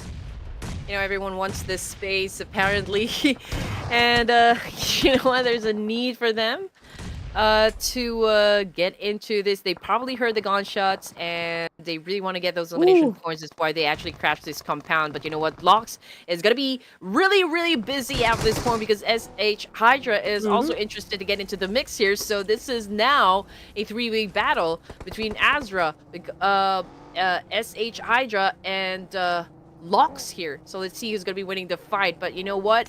Azra a while ago was the one really charging in like bulls here to get inside this warehouse, but unfortunately Locks defended this warehouse effectively, and they were able to pick off a member from Azra. So Azra right now taking a step back and just letting SH Hydra to take all the action here up against Locks, and then perhaps when everything else settles in, then I think that would be the opportunity for them to get inside, get into the mix here, and just finish off the job. Definitely now, as they're abiding their time, just waiting for a sign of, I wouldn't say sign of life, but sign of death in terms of the other teams, and they are waiting it out. And now it's time to throw their names into the cup as another Azure team is approaching. Now this is SH Hydra down, Gab is down, Cram is down for Locks as well. Now Mav is knocked down by Locks and he is actually taken out of the game. And now we have another Azure team again confirmed to take their place and try to win this compound over. Now this looks to be a gold mine for all the other teams as Azure Nero is taken down by another Azure team. And Hydra is Hydra fragged himself along the way. So Locks is also down. Nero being taken down by XY. And this is, this has been 2, then 3, then 4 teams that are battling it out for this compound. And now we are down to 13 teams with SH Hydra licking his wounds. Shazam trying to escape that carnage that happened in that compound and is seeking refuge right now, driving away and leaving that compound to the Azure teams. 13 teams are ready for stage 3 here. 2 points in the bag. For the side of team number 18, Azra, Cutie Boy, as well as Sai here is hunting down Shazam. A little bit of car chase happening at the moment. There's like a scene out of a Fast and the Furious movie, but okay, here we go. Sai now going in for the charge and takes down Shazam. And now we're looking at 3 points for the side of Azra, which brings us down to 12 teams. For our first Miramar. And now we're looking at MSI, and it looks like Tony Kawai is already out of the game. Same thing goes for Sarah. So this is not how you want to start your match in Miramar. But it's Yunche and FB. Looking at NGGZ at the moment, they're not expressing any interest at all in stirring up a fight up against NGGZ. Obviously, because they don't really have that much firepower to begin with. So they're really gonna wait, for another team to probably crash the compound, and MSI will try to get lucky with the shots here. I mean, there is execration right now about to challenge up the voice of NGGZ, so that could be an opportunity for MSI as well, since NGGZ is in between a team here. But execration moving away slowly, going around the northern side close to La Bendita. So if I think like if we saw all of the teams position a while ago, there's like quite a distance amongst them. So perhaps we'll still have to wait until the circle gets smaller for them to really go for a fight here. But from the kill feed, it's 2-1-4. Min that has been knocked down on the ground here. No confirmation just yet if it has been taken out, so we'll just have to wait and see. But as for Y2K and the rest of the gang here, they're slowly moving away as well. But Action getting knocked down. Are they going to come back for their teammate? Are they going to go for that attack up against 2-1-4? Yes, I think this is now happening, Coach. Yes, definitely Execration and 2-1-4 now facing off with shotgun to shotgun, and from shotgun to shutdown, Execration exits with that engagement. So it's a good win for 2-1-4 with that clash, gaining some more points to push their team forward, maybe secure second or third place tonight. Now we are looking at Hive, and they are still quietly keeping their peace right here. They're stuck between Flick and Exquisite on this spot on the map, and unfortunately they do not have the high ground, and Exquisite is up there on the hills. They may have an advantage in terms of the loot, being able to stay on the plains, but again, when it comes to the vantage point, you really want the high ground advantage. That's what QS or Exquisite has, and it's good that they still get to keep it now that we're heading over to the next stage. And we got ALP around the mountains of Los Leones here. Same thing goes for Barangay, but the circle shifted and it went a little down, or at least east of Los Leones. Exquisite has the, an opportunity to gatekeep both Hive All-Stars and M4H. We still have one more player left for the side of Flick, so it'll be quite a struggle for him to get inside. But there's like a shift of power here favoring the side of Exquisite, because they now have the opportunity to score a lot of points, from this situation. But let's see if that's exactly what is going to happen. And as for 2-1-4, they're making it rain bullets up against Karma Gaming. From the kill feed, it's Hash from 2-1-4 that gets taken down. 7 elimination points now for 2-1-4. And Hash, I don't think he can be picked up at this point. But let's see if Lucci can do that. His trying to pop some smokes here. Trying to check if it is safe for him to get his teammate. But I don't think Lucci's going to let that one happen. I mean, he put a bullet right in between his eyes to make sure there's no Lazarus effect that's gonna commence. Definitely. Now, this is a good matchup that we are seeing 2-1-4 clapping back against Karma Gaming, but it seems like Karma Gaming is riding on the momentum that they have with that previous win and previous chicken dinner, and now they're eyeing NGGZ. Now, these are the names that they should be targeting, definitely, because these are the names that are standing in the way of them getting a higher place in terms of our overall leaderboard. So, good job for Karma Gaming, really just engaging these teams. Now, on the hillside, we have Pache and Karma Gaming kind of has an inkling where they are, but not yet time to engage, as they are well hidden up there on the upper portion. Now here we have XQS. Now they were spotted by Barangay going in, and that was a huge car crash right there. Not something I'll be interested to happen to me when I'm doing the racing stints. But here we have Barangay hitting back and making sure that no one is going in without any retaliation. Be tough for LORG, Kyongri, and Sayless.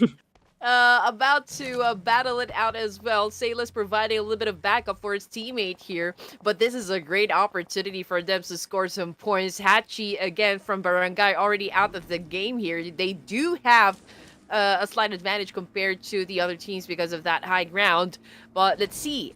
Exquisite is lucking their eyes onto Hive All-Stars that will be coming from down south. I mean, Blanks is far away from the rest of the team here, just to make sure that if anything happens to like the three members who are actually trying to get close to Hive All-Stars, well, Exquisite will still be safe up until the latter stages of the match. And as for Hive All-Stars, this fight is happening right outside of the zone here. Again, that's a huge advantage for them, because, you know, everyone that they need to put down is just right down below. But then again, it's outside of the zone, so they will have to eliminate all of the teams in front of them if they want to get across the safe zone safely. Yes, definitely. Now this is a mishap now, probably a misstep, as Hive has lost one boy and Range is also down for the count. It's only a matter of time before the blue zone starts creeping in. So Range is down and Banana is trying to lift him up and revive him. But again, the threat of Exquisite knowing exactly where they are, even with those smokes trying to cover their viewpoint, is still present. Now LLORT being hit by the members of Azra from another side of the map. It really helps the cause of Hive right here, as XQS or Exquisite loses one more player. Now that is a good sign, as Pretzel also takes down Genji. Now XQS, they had the upper hand, and now all of a sudden they are at a disadvantage right now, and Blanks just moving around, crawling, finding out where the other bullets are coming from. And now, as we head on over to the next stage in a few seconds, still a lot of teams clustered together towards this hill range, and Azure XY also knows that there's a group there. The Hive boys are there. You can see the smokes, you can see the cars lined up, so you definitely know there's a lot of chance that a team is sitting there. But overall the kill feed, we see Cool with the headshot. Now Wakones also with a headshot, taking down 214's Min, and things are getting a little bit more spicy here as 214 Min is down, and Ryujin is also taken down by Alpache, and Kim Metz is shut down by Hive right here, creating a little bit more space for them. Oh man, somebody already opened up Pandora's box and unleashed pandemonium onto these 9 remaining teams here for stage 6. We've got AOP in between NGGZ and MSI. Yunche, FV just waiting for the opportunity here to strike. We've got Ruz, Alpas on a separate location here. NGGZ sticking together. But they are a bit hesitant, you know, to push forward. But let's see what's going to happen, because we got MM right here taking care of business on the other side.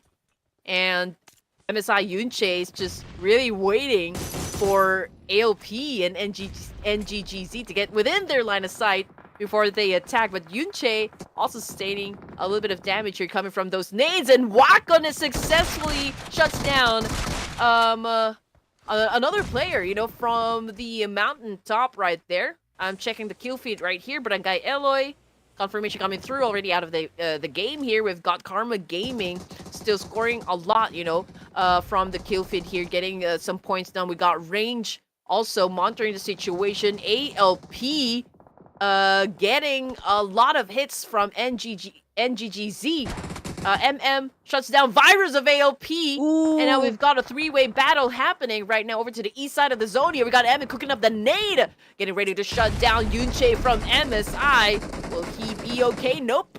He wasn't able to hit the target here. We've got Rage getting shut down by Wakones with a Mini 14 here. Van Dyke getting knocked down by the Blue Reaper himself. But here comes the dance-off between Yuche and another player right here. Yuche coming up on top and winning the fight. He just shut down MM of NGGZ. And now we're looking at the final 2 teams here for the first Miramar this evening at stage 7. 9 elimination points for Karma Gaming. And it looks to me like Karma Gaming is about to set things up, about to catch that winner chicken dinner. I mean, they have all of the advantages working onto their side. We got Yunche knocked down on the ground. That makes it a 2v1.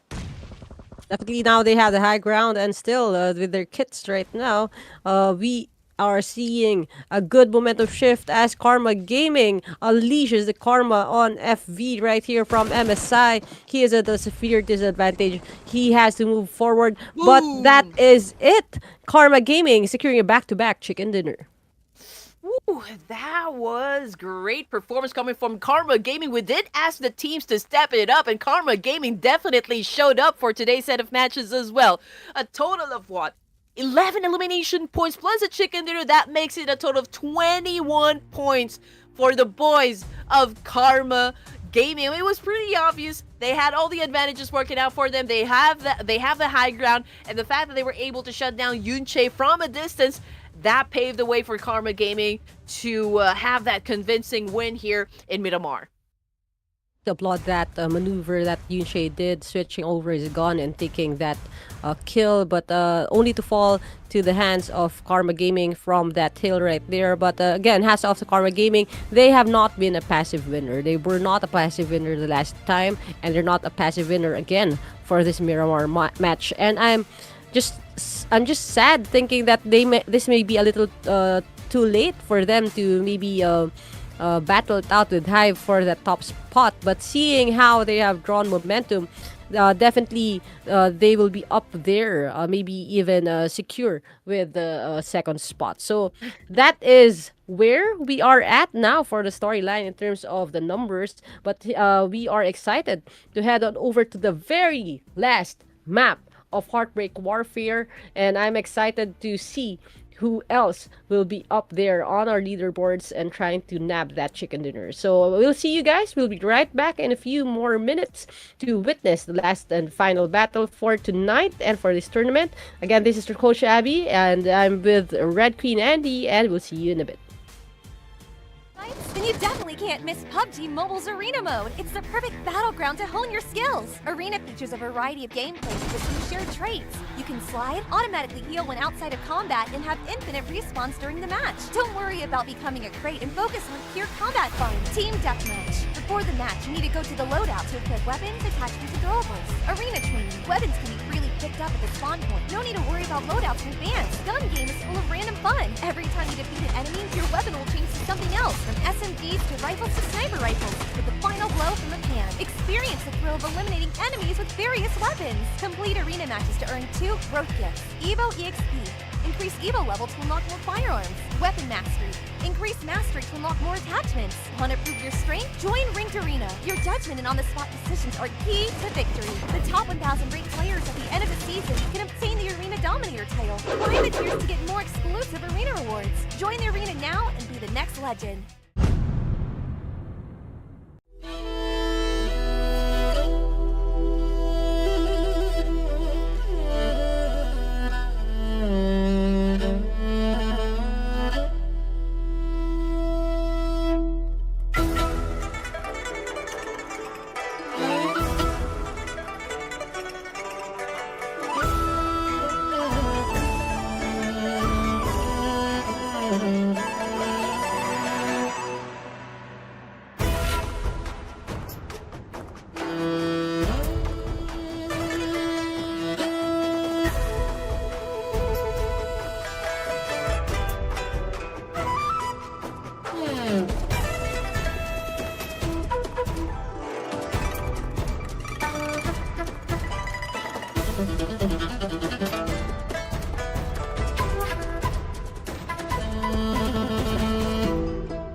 From the soil reborn life spreads, hidden roots beneath our lands.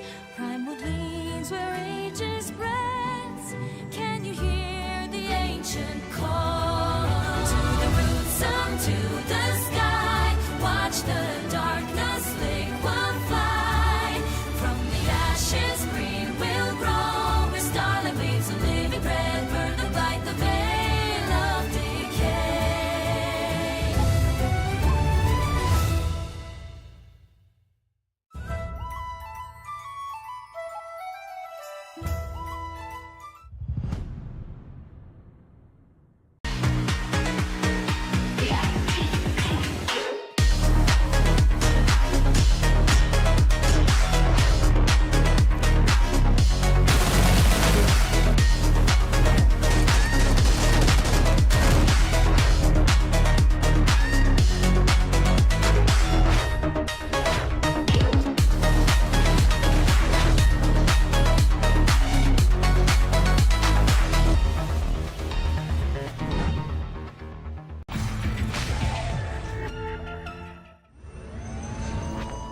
classic maps are here! Experience familiar gameplay, fun reimagined. Start a hide-and-seek competition. Evade pursuing players. Clever concealment. Where's the safest place to hide? Master the Shadow Blade. Deflect projectiles to defeat enemies. Attain victory! Go to World of Wonder to try out more interesting maps. Want to experience fast-paced gunfights? Then you definitely can't miss PUBG Mobile's Arena Mode. It's the perfect battleground to hone your skills. Arena features a variety of gameplays with some shared traits. You can slide, automatically heal when outside of combat, and have infinite respawns during the match. Don't worry about becoming a crate and focus on pure combat fun. Team Deathmatch. Before the match, you need to go to the loadout to equip weapons, attachments, and throwables. Arena training. Weapons can be freely picked up at the spawn point. No need to worry about loadouts in advance. Gun game is full of random fun. Every time you defeat an enemy, your weapon will change to something else, from SMGs to rifles to sniper rifles, with the final blow from the pan. Experience the thrill of eliminating enemies with various weapons. Complete arena matches to earn 2 growth gifts. Evo EXP. Increase Evo level to unlock more firearms. Weapon mastery. Increase mastery to unlock more attachments. Want to prove your strength? Join Ranked Arena. Your judgment and on-the-spot decisions are key to victory. The top 1,000 ranked players at the end of the season can obtain the Arena Dominator title. Climb the tiers to get more exclusive arena rewards. Join the arena now and be the next legend.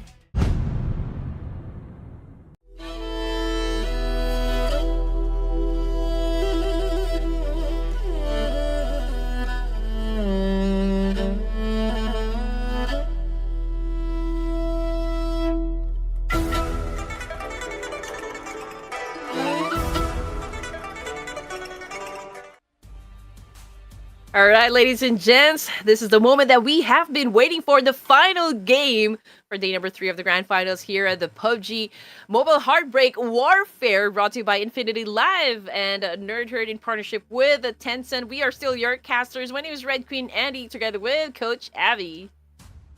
Yes, Red Queen, now we are at the final chapter of Heartbreak Warfare. Now, there's a lot of warfare, but who is up for a heartbreak right now? I know this is going to be a great conclusion for the past 3 days. This is a total of 18 matches that are going to be played to determine who's on top and who's the king of the hill, quite literally, because we're ending it on Miramar. So I'm really excited to see what the epic conclusion is going to be for tonight. So I would like to thank everyone who made this happen, everyone behind the scenes, and also everyone who casted with us from day one.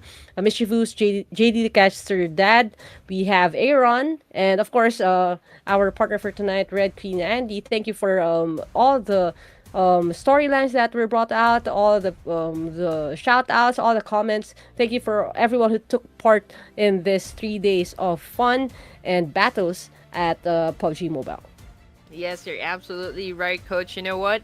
And we've been talking about, the smash rule here being applied during the last day of this tournament. We decided that we're not going to have the smash rule. We're going to go through all the 6 matches for day number 3 of the grand finals. But what do you think, guys? Do you think that we should be putting the smash rule, or should we really take it out in the official matches? We'd love to hear your thoughts about this one, so please drop them in the comment section. And again, please don't forget to also share the live broadcast now that we are at the final match here for the Heartbreak Warfare. Considering all of the stats that we've seen so far, I guess it's safe to say that, Hive All-Stars have already solidified their position in the overall ranking, being at the top spot here. But then again, if you are one of the people that missed the opportunity to witness the first Miramar happen just moments ago, this is Karma Gaming having a back-to-back winner-winner chicken dinner.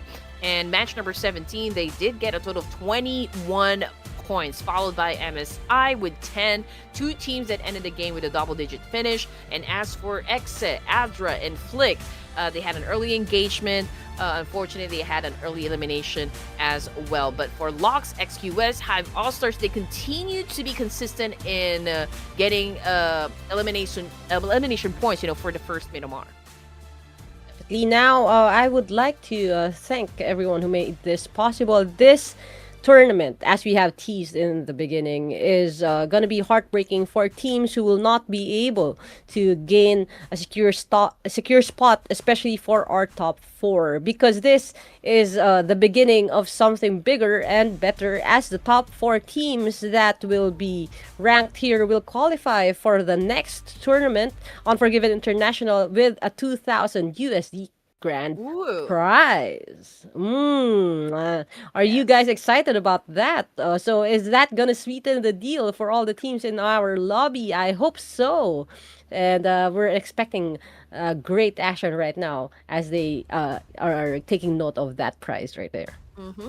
It's really very exciting. And just to add to what you said, that we do have a lot of things planned out for this year for you guys, for the community. This is just the beginning of something great. Heartbreak Warfare is just a start. So thank you to every team that participated for this tournament. Again, just like what Coach Abby said, we do have the top four teams definitely qualifying for the Unforgiven International match here, which has a total of $2,000 prize pool.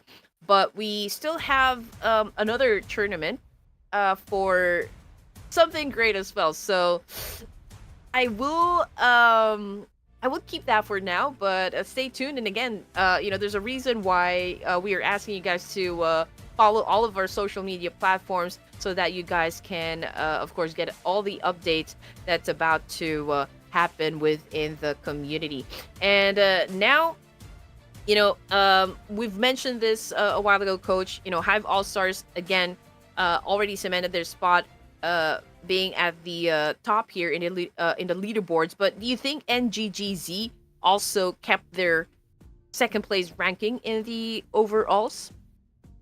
No, I don't think so. Like, Karma Gaming did come out and guns blazing, taking two chicken dinners tonight. So far, all with like double digits. So, as I have predicted using my math brain, it is Karma Gaming right now sitting a little bit more comfortably at number 2. We know the total number of points that can be gained may exceed the difference, which is like just 17 points between Karma Gaming and GGZ, so things can still be shaken up. But as for now, with the 3 chicken dinners, Karma Gaming is sitting comfortably at that second position. Now, looking at the leaderboard, we have Hive right now breaching the 200 point mark with 209 points. They are well ahead of everyone. I don't think they will be touched right there unless Karma Gaming comes up with like a 30-point game. But as for the top 4 slots that we've been talking about that can proceed to our 2,000 USD prize pool tournament, this is still up for grabs between MSI, Misfit International, and Apache. So let's see, with that 5-point differential, who will be able to secure that top 4 spot.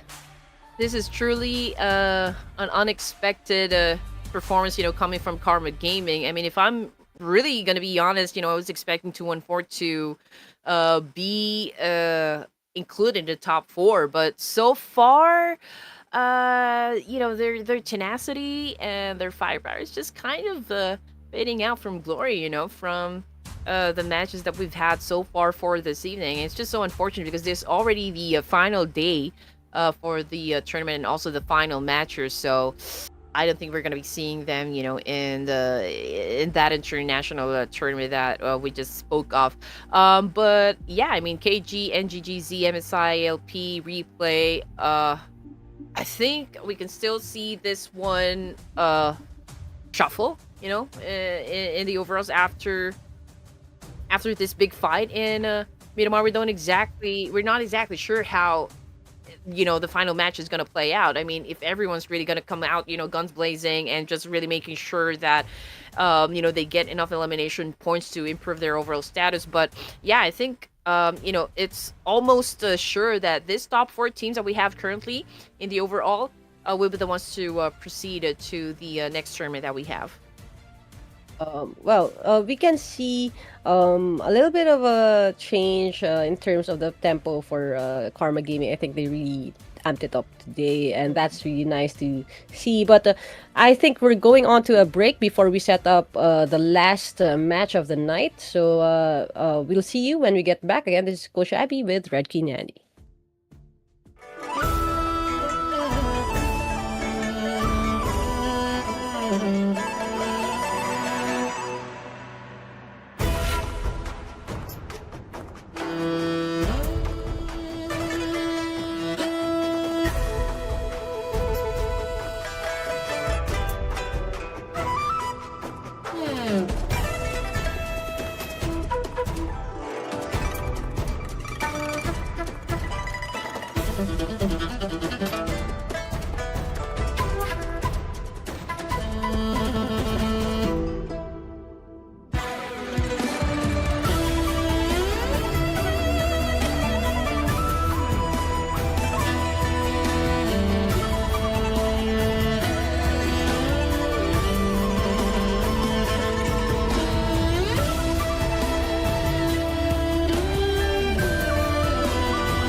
From the soil reborn life spreads, hidden roots beneath our lands, primal gleams where ages breaths. Can you hear the ancient call? To the roots, some to the sky. Watch the darkness liquefy. From the ashes, green will grow. Where starlight weaves a living red, burn the light, the veil of decay.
Wow, classic maps are here! Experience familiar gameplay, fun reimagined. Start a hide-and-seek competition. Evade pursuing players. Clever concealment. Where's the safest place to hide? Master the shadow. Heartbreak Warfare, or your heart still beating, everyone? As we head on over to the last match, we are nearing the 11th hour. And sana naman, you guys are all like chilling, rested, and may this be the epic conclusion to our day. I know everyone has had a long day. Red Queen and I are not an exception, but I know that this is a good way to cap the night as we conclude Heartbreak Warfare Grand Finals Day 3, and we are headed to Miramar for this one. Yeah, I would want to see, teams now just go for the kill, for this final match. Especially those at the bottom. This is a perfect opportunity for you maybe to test out a strategy that you have been working on, for the past few weeks or the past few months. Or maybe you would want to check out, like the synergy or chemistry or whatnot, just to, mix the aggression and the passiveness a bit. We would love to see some sort of alteration when it comes to how you approach each situation, from the map. As for Hive All-Stars, since they are at the top of the food chain here, Coach, I do expect that they have like big targets on their backs. But then again, since they do have that significant lead, I don't think they feel like any pressure at all joining in for the final round. They can actually sit this one out, to be honest. For NGGZ, I think this is just like an opportunity for them to cement, their spot at the at second place. And again, we're looking for the top 4 teams here, or sorry, Karma Gaming at second place, right, followed by NGGZ. So let's see if MSI can continue on racking up some numbers here, if they can still be consistent. If there is a team that could probably take them out of their placement in the overall rankings. Having said that, we're just really excited to see what's going to happen now that we are looking at, Miramar and the flight path here. Again, it's a similar flight path that we've seen so far. Los Leones definitely will be occupied here. Same thing goes for Pecado and Montenuevo, Hacienda de Patron, and also perhaps the Chumacera area. We can see that NGGZ had already opened up their shoot. Same thing goes for Barangay. We can see Exquisite as well, and maybe the boys of Alpache. 214 also headed towards their favorite spot here. Let's see which team is going to go for a drop clash, or we'll have an early engagement here around Miramar. Again, Hive, they've already come to a point wherein they don't have to be aggressive anymore, like prove anything else, for this tournament, because they're already the kings, for Heartbreak Warfare. And again, if you guys missed, what we mentioned a while ago, top 4 teams will qualify for the Unforgiven International match, which has a total of 2,000 USD prize for anyone who will sit on the throne. So Chumacera, I believe, will have at least 3 teams there. We've got the initial circle up north. Focal point will be Hacienda de Patron. So I'm looking at teams that are close to one another, and that would be Flick again versus maybe Replay or ALP. Or yeah, maybe I think it's the boys of Replay. Also in Chumacera, that would be SH Hydra, Asdra, and maybe a couple of guys from Replay as well. But from the kill feed, we already have someone knocked down on the ground, and that would be from the side of Asdra here. But I think there's still time. They can still possibly, pick up their teammate in this situation, or not. Kimmett's already out of the game, so we already have one player out. Definitely now SH Hydra now have a score tagged to their name before everyone else has landed. So Replay and SH Hydra are now duking it out on this spot right here. SH Hydra able to do it ahead of them, and now they have a player out for Replay, and they're out to get more points as Replay class back but against another team. So it's Flick, Replay, and SH Hydra all at a 3-way battle around this area. And it's a sad opportunity, like a sad situation for Replay, as they did a 2-2 split. And it looks like they have engaged 2 teams. So Replay, J, and N, again, the hero for this team so far, was able to knock down one player from SH Hydra. Gab is down for the count, but he is crawling towards Mav right now, ready to be revived, as Replay, Mamba, and Kiss are also together on this bunker right there. Man. Not exactly sure why Replay just let SH Hydra actually do a little bit of reset there. I mean, they were able to put down a couple of players. Okay, so far I think they're gonna push through this time. We got JNN keeping his eyes onto 7 here of SH Hydra. Was able to inflict a lot of damage there, but so did JNN. So both of the players that we just mentioned needs to recover, needs to use their first aid kits, just to make sure that they can they remain good and alive in every situation.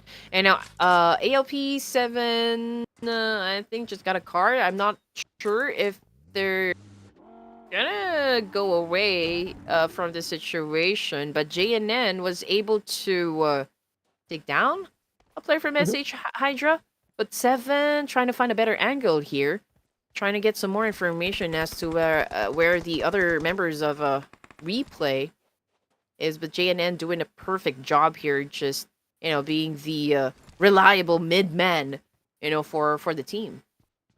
Yes, and SH Hydra right now, they lost Gab to Replay, but it was JNN actually who knocked him down before, and it was JNN who reaped that point as well. But Replay Kiss is right now very, very low. Armor has already been shot as well, but he has no medicine packs or first aid kits to his name. Bandages are also gone, so all he needs to do right now is wait it out and maybe have a chance to escape the line of SH Hydra players, like watching him and listening for footsteps right now.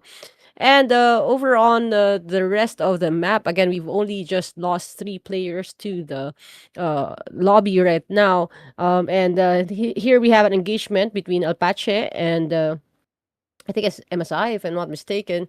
Or it's Barangay. So it said Molly against Hachi right now. I think it's over there at Hacienda del Patron where this is all happening. So Virus is actually healing up as he is engaged in a battle against the rest of the Barangay crew as well. So not quite a few knockdowns that are already happening here, as we have seen that the circle has favored this area. So maybe people are taking claim at this portion of the map for sure. Okay, 1 elimination point now for the side of ALP. We've got Exquisite close to Emperor H swag, but there is that both teams are across, or the other side of the road here, so could be very difficult for them to go for that push. I mean, they can knock down players, but I don't think they can truly eliminate a player or a team just yet, considering that there is a gap in between them. So let's see what's going to happen next. But Hive All Stars, okay, I think they're about ready to get into a fight here. They again hold a very good spot, high ground position. Down in San Martin. Replay Mamba, however, just shut down a Mav of SH Hydra, and I think he's going in for the kill here. Mamba making sure that he gets the point. Kratos, however, is no longer with the team here, which brings us down to just only 3 members, which is JNN, Kiss, and Mamba for Replay. We've got Execration right now. Y2K dancing through the bullets, coming from Cool of Karma Gaming. And so far, this is a great pace, coming from this team. Definitely, that was quite the plot armor right there for Execration. Y2K being able to skate away from Cool right there from the vantage point that he has, and that's a good sign for them, so they can proceed with the rest of the living members of this lobby. Now, anchored this right here from Azra with that quite colorful ice cream truck trying to escape the blue zone and leave all the drama behind, as SH Hydra and Replay are still having quite a stalemate on that spot that they are still guarding. So Azra, they just did a quick check. They want to know if there are teams that are coming there, and they might want to watch their back as they move in, because there are teams still stuck outside the play zone. So here, we are seeing a lot of movement throughout the map. Flick also moving away from the action. Again, they landed a bit closer to where 214 and the rest of the teams are also fighting it out, but they have chosen to be pacifists once again and try not to engage so much. But that is not the case for 214 Min and the crew. They have spotted that Flick is right behind them, so now they are playing gatekeeper, watching Flick raining bullets on them, and that buggy is really being hit hard by Capo and Min, and Flick is down. One member is crawling on the ground and has been reaped by Capo, and another player is right across the corner with half health too.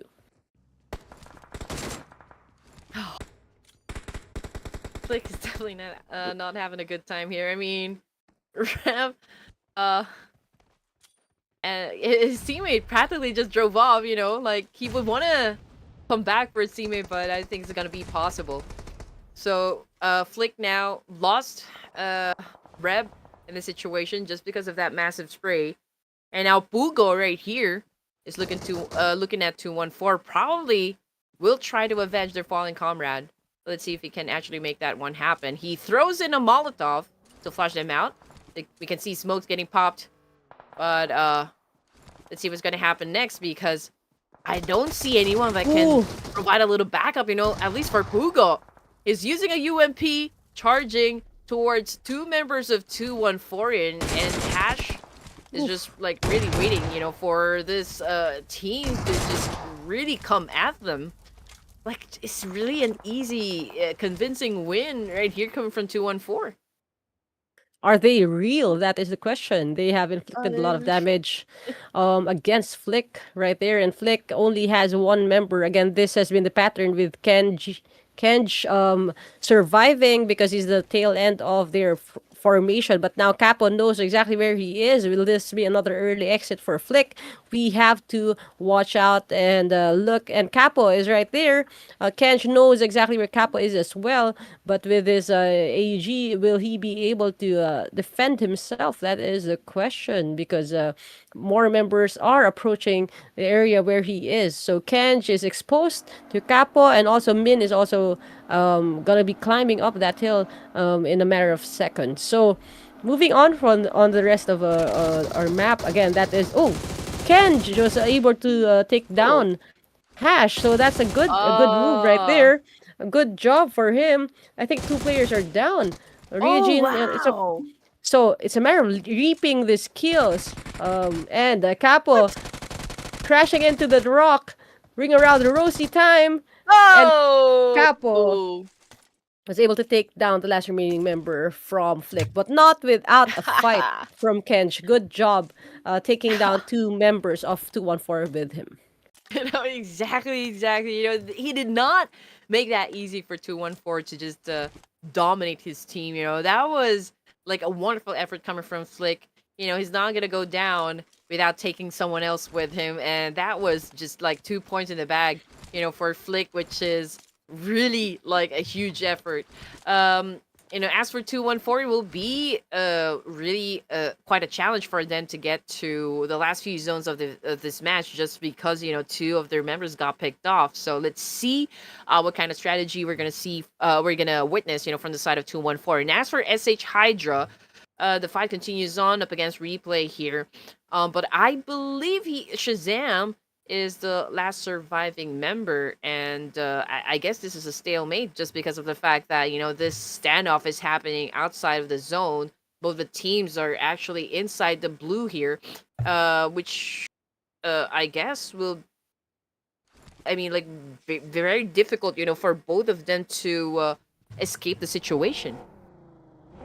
And Alpache right now moving away from that compound. They are close to where execution is, but they are skirting this area now, approaching where NGGZ is waiting with their arms wide open, or their arms holding their guns. Actually, that's more accurate. But as we head on over to the last minute of stage 2, not a lot of action except for the first few skirmishes. Only one team is out. We have lost 12 players in total. but still a lot of PUBG Mobile to be played out as we watch all the teams navigate their way around the hills of Miramar. Actually, this is a very tricky landscape. I would ask Andy, do you drive a lot around Miramar, and what is your favorite vehicle?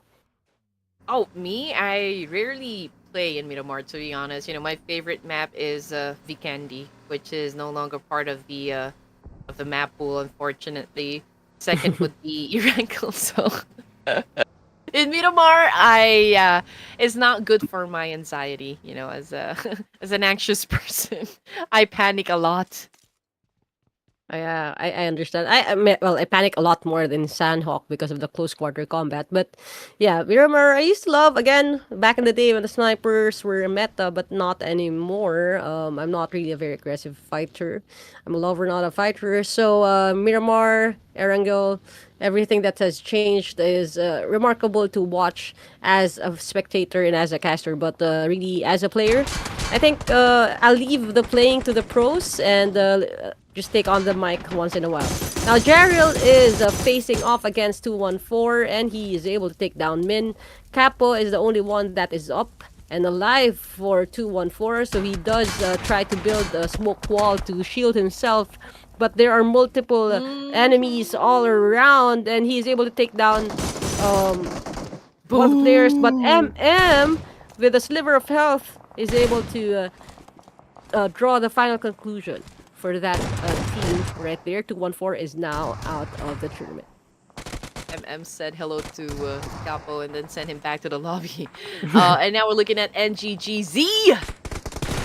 It seems to me like they're actually winning the fight here up against Exquisite. We already have like a couple down from the side of Exquisite here. Say less. Also got taken out. Lord is trying his best to survive the situation, but for how long? That is a big question right there. We got MM doing a massive trade onto his direction. We've got NGGZ as well getting hit by Lord here. We've got Blanks and Lord still defending the name of Exquisite here. So what is NGGZ gonna do in this situation? I mean, like, MM does have that high ground advantage. Blanks is almost got taken down. It's a good thing was able to get behind that rock. Yes, he's a rock star right there, escaping with just a tiny bit of health. The question is, does he have enough health kits to heal up and re-engage? Now, we also have Lord from Exquisite, also with a little bit of health deteriorating right there. So it's just up to Blanks right now as he watches NGGZ move out of that zone. And Menor is actually in his sight lines. But behind him, this is a drive-by, and that is it. Minor is successful in eliminating that whole team right there, and another one exits. Now we are left with 13 teams remaining. 45 players are active, and on screen you have Hive right now. Pretzel already able to get his first point as they conclude this dominant performance at the Heartbreak Warfare. There are no teams close by, so they're just like enjoying this little bit of peace of mind as we see MSI right now moving and trying to loot a little bit more. Again, this is Miramar, so if you could loot quietly, do so, because there may be a time when you're stuck up in a hill somewhere and you have to conserve your bullets, you have to conserve your health packs, you have to conserve your opportunities and resources. So yeah, if you could, just loot up, and then if you have to, just quietly move over to the hills and get a great perspective, right? That's the name of the game. Yeah. I don't want peace, I want action! Okay, here we go! Karma Gaming! Well, they have their eyes set on a couple of players coming from Astra. We got Replay coming into the zone, but they might be greeted by the boys of Astra here, so that's a potential clash right there. And the circle shifted again, this time heading towards the east side. We've got Locks, we've got another team from Astra, MSI, and Hive. All-Stars again with a power shift, having the opportunity to gatekeep all of those teams that will be coming from down south. So that is, again, a great chance for them to score a lot of points in this situation. Love how fired up you are now at our last Come game, on, Red Team. people! Mamba doing a Kobe right there, aptly named again after Kobe, you know. So we have Azure XY right now trying to get a feel of the land where the other players are, and he is throwing a nade. Apache and M4H also with the clash, the kill feed is lighting up, but XC is tanking a lot of damage from this molly that was thrown to him, and now he tries to answer back with a nade of his own, but he can be seen from that sliver in that window, so he does take more damage, but he is able to heal up right now as the other members of Replay enter the room. JNN is put down by XC with a shotgun to the face, and that is a great opportunity to hold on to the space that he has for himself as he continues to heal. Another player, another challenger might enter. Mamba knocking on the door. Is he gonna engage? XE also takes down Mamba. Again, holding on, holding strong. And as he tries to heal once again, I'm questioning myself is if another member from Replay is gonna engage this beast that is proving himself as a very, very big challenge for the rest of the Replay squad. All right, here we go. 7 just got picked up, but Jarrell on the other side is currently down on his knees. Not confirmation just yet if he had already been killed off. But we're looking at Azra's side here at the top of the staircase, waiting if anyone else will line up for him and for him to take the point. And as for MM, he shuts down a player. And GGZ also gets taken down. Jarrell, they're getting paid off one by one here, but which team? Oh, is it Execration? Oh, there's a lot of teams here. Just like how we called it out a while ago, Coach Abby, you know, Hive did have the opportunity here to get a lot of points, but I think it's a little bit overwhelming for them because there were a lot of teams that actually surrounded them, but, you know, the fight is not over just yet because we've got NGGZ, we've got Barangay, we've got MSI in just one spot here, and they're having the back and forth trade. NGGZ, I think, getting some players knocked down on the ground here, and there's a lot more teams, you know, that not even within proximity, is just really trying to get lucky with the shots here, but we're gonna be up front and center here to where the action is. We've got, of course, Apache bagging a total of 5 elimination points, but Hive All-Stars about to put an end up against Apache. Will they be able to survive this? That is interesting as we see all the rest of the teams line up, and this is 8 teams remaining as we are moving over to stage 5. Monboy taking a bit of damage from ALP, I believe, and Pretzel is firing back as Verstappen is down, 7 is down, and ALP and Hive with this face-to-face matchup. Hive having the opportunity to knock down more players from ALP, but they have lost one of their players as well, and now said 7, and it looks like the whole team is out, and we are down to our last 6 teams.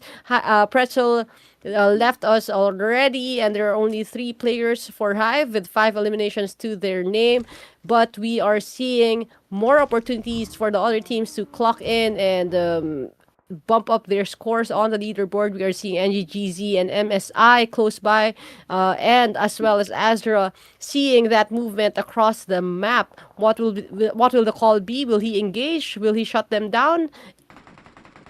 We'll find out. Oh man, it's getting heated up on the side of Coach Abby. I mean, there's really so much going on at the moment. She needed to hydrate. Anyway, 6 teams remaining for stage 5 here, ladies and gents, and we are about to find out just who will be winning the PUBG Mobile Heartbreak Warfare here. We still got NGGZ trying to keep their pace alive at this point, but Karma Gaming losing some of their members.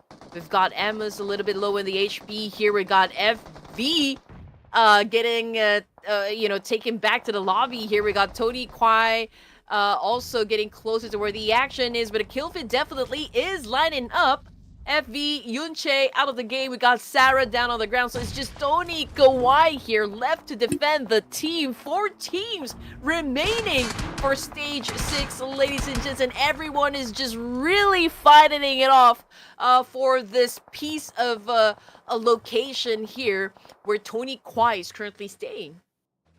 It's interesting how we have Lux and Azra now being able to grab this position. Now we have 11 teams, 11 players remaining inside the map. So Monboy is also locked down by Lux, and it looks like a good chance for Lux to lock it in. And Monboy is down, and Range is trying to get to him, but I don't think that would be an easy thing to do. On the other side, we have Azra clamping down. It's just 2 players from this team, 1 each that are surviving. So it's a 4v2v1. So that's going to be interesting. And one boy is going to be left out in the open to be reaped by the play zone. And right now, it's all up to Lux and Azra, to be fair, to really grab that last chicken dinner. We still have Range and Tony Kawai, but they're really at a disadvantage right now. I don't know if people have any intel as to where Range is trying to quietly survive right now. So Tony Kawai was reaped by Azra. That is another point for them. Lux now has 5 eliminations, and 3 remaining teams. Let's see if the bigger teams duke it out before they find out where Range is hiding. Oh, yeah. And now this is it, ladies and gents. Final 3 teams remaining for stage 7 here again. Final game. Day number 3 of the PUBG Mobile Heartbreak Warfare. Hive All-Stars in a bit of a pickle here, but then again, they're playing with no pressure whatsoever. We got Lux coming in to this compound, and let's see what's gonna happen next. We got Azra Nero getting some damage here, stepping back from the limelight for now, but this fight is about to go down. Let's see what Range is cooking up in this situation. I mean, he does have the opportunity to maybe take down a couple players from both parties here. But then again, he needs to be careful, because once he fires a shot, his exact location will then be, known to the other teams remaining here. So far, it's a Mexican standoff happening between these 3 teams. Range is, again, waiting patiently, trying to play his cards right here. And Azra preparing to go for an all-out war up against Lux. Now Lux is taken down, one member south. It goes south for south as he is hit hard, and Range is actually so close to where Scaddy is, and Lux now being damaged as well by the blue zone. Scaddy is moving closer, Ems, and is taken down by Cram, and looks like Lux is gonna lock this in. Range is still alive though. Let's see, there are only 2 teams. Good job for Range surviving up to this point, but I think it's safe to say this one is locked in. Lux secures the last chicken dinner for Heartbreak Warfare. Oh no, it was Azra. I thought it was Lux. It was Azra, so I'm sorry. It was Azra that got the chicken dinner. Sorry, the graphics were all over the place for me. So yeah, good job for Azra securing that win. I think this is Azra, the second team, not the pro one. So good job, both Azra teams getting a win. Oh no, it is the pro team. Okay, the Azra pro team gets 2 chicken dinners again for this day. Good job. You know what? I KG wasn't and even Azra. expecting Range will get the second place. Obviously, he didn't have, his teammates with him. Hive All-Stars didn't have enough manpower to begin a fight, or to stir up trouble up against those 2 remaining teams, which is, of course, Azra and Lux. And Azra, they got into great positions here. They really were prepared, for anyone to come into their way, and Lux did absolutely their best to win the fight, to get that winner with a chicken dinner. But it was Azra L Pro that came up on top, after that exchange. So we have 2 teams that was able to get 2 chicken dinners for today's set of matches, and that would be Karma Gaming and Azrael Pro. Now we just have to give it to Karma Gaming. I think most of us just really, expecting another team to be winning the fight here, but Karma Gaming did absolutely wonderful. They came. It was a slow burn, to be honest. A little bit slow, for Karma Gaming to be at the top, but they crawled their way, climb up the ranks, and just made sure they're gonna finish off strong, in this competition, Coach. Definitely, I'm seeing a bit of a fight that was shown to us as well by Azrael. They did leap forward to spot number 6, but sadly, I don't think that would be enough for them to climb up to secure that top 4 finish to be able to qualify for our next tournament with 2,000 USD prize pool. But still, a good showing for Azrael Pro as well. So, 2 teams getting 2 chicken dinners each for tonight, and that is really something that I would say is entertaining, to say the least, for our Heartbreak Warfare Grand Finals Day 3 conclusion. I think we're gonna wait, for the official numbers to be put up on the screen here, just to make things official, to crown our top 4 for the PUBG Mobile Heartbreak Warfare. But we'll just have to give a little time, for production to settle all the numbers, settle all the scores, so as not to make any mistakes when it comes to crowning just who the champion is for the Heartbreak Warfare. And again, would like to thank everyone to for being here with us. And cheering for your favorite team, supporting your favorite players. Thank you to, of course, our mission control for making sure we'll have a smooth tournament, for the PUBG Mobile Heartbreak Warfare. Thank you to Infinity Live and, of course, NerdHerd for making this event, possible for, the PUBG Mobile community. And again, kudos to every team that participated for this tournament. And we are extending our congratulations to everyone who participated. If you are going to get something out of it, like a prize, then good job. But if you are not, then you are earning the stripes that you need to maybe grow as a person, as a player, and as a team, grow that synergy, maybe be able to harness that potential and join in other tournaments as well.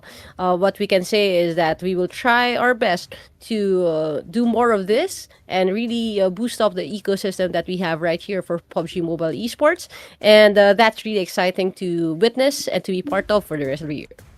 Yes, and we do have a lot of updates for everyone, so make sure that you already have followed our social media platforms, Infinity Live, NerdHerd, and of course, your casters. It's Ad Red, Queen Andy, and of course, Coach Abby. We also would like to give a big shout out to all of the casters that joined us, for this tournament. We've got JD the caster, Dad, we've got Mischievous, we've got Aaron Ponce. So thank you guys so much for sharing your talent with us, doing the commentary for this tournament.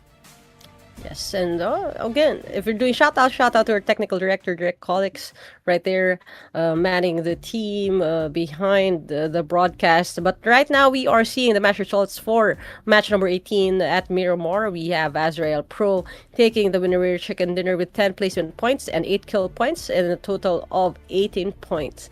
Now, this is a good game for NGGZ. They were having not so good games today, but this is a good way to maybe punch back, as they have relegated their position at number 2 for our overall leaderboard. So they got 14 points for this game. Hive follows closely behind with 12, Locks with 10, and MSI with 9. And that rounds up the top 5 of our match number 18 at Miramar. All right, here we go. I'm really excited to find out which of this 16 teams will be joining us for the Unforgiven International tournament that we are about to have in the next month. Hive. Okay, 221. Are you kidding me?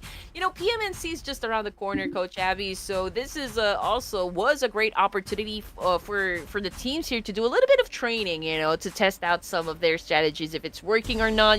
Maybe test out the synergy as well. And so far, Hive is like a well-oiled machine at the moment, scoring a total of 221 points here, 164 for Karma Gaming, placing at second.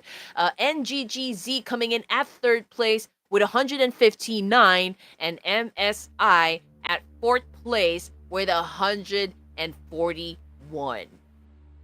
Again, it came down to the wire, determining who will be the second placer for this game, with NGGZ being able to show up for the Miramar match, and now seeing it only a 5-point differential. It could have spelled a different story, and it could have swept under Karma Gaming if they did push a little bit harder on that map. But that being said, our top 4 are secured. It's Hive, Karma Gaming, NGGZ, and Misfit International. But the rest of the top 10 is locked up with Alpache, as Azrael Pro, Replay, and 214. Oh man, congratulations to Hive, Karma Gaming, NGGZ, and MSI for being the dominant forces for the PUBG Mobile Heartbreak Warfare, ladies and gents. And thank you everyone for joining us, in this competition since day number 1 to day number 3. And again, thank you to everyone for continuing to support the teams, the players, the casters, the whole tournament. And just watch out, we do have a lot more tournaments to go. Just don't forget to follow us on all of our social media platforms, ladies and gents, and we'll give you the updates that you want. So far, thank you. That concludes our tournament. Again, my name is Red Queen Andy, together with Coach Abby, signing off. Good night. Deflect projectiles to defeat enemies. Attain victory. Go to World of Wonder to try out more interesting maps. Want to experience fast-paced gunfights? Then you definitely can't miss PUBG Mobile's Arena Mode. It's the perfect battleground to hone your skills. Arena features a variety of gameplays with some shared traits. You can slide, automatically heal when outside of combat, and have infinite respawns during the match. Don't worry about becoming a crate and focus on pure combat fun. Team Deathmatch. Before the match, you need to go to the loadout to equip weapons, attachments, and throwables. Arena training. Weapons can be freely picked up at the spawn point. No need to worry about loadouts in advance. Gun game is full of random fun. Every time you defeat an enemy, your weapon will change to something else, from SMGs to rifles to sniper rifles, with the final blow from the pan. Experience the thrill of eliminating enemies with various weapons. Complete arena matches to earn 2 growth gifts. Evo EXP. Increase Evo level to unlock more firearms. Weapon mastery. Increase mastery to unlock more attachments. Want to prove your strength? Join Ranked Arena. Your judgment and on-the-spot decisions are key to victory. The top 1,000 ranked players at the end of the season can obtain the Arena Dominator title. Climb the tiers to get more exclusive arena rewards. Join the arena now and be the next legend.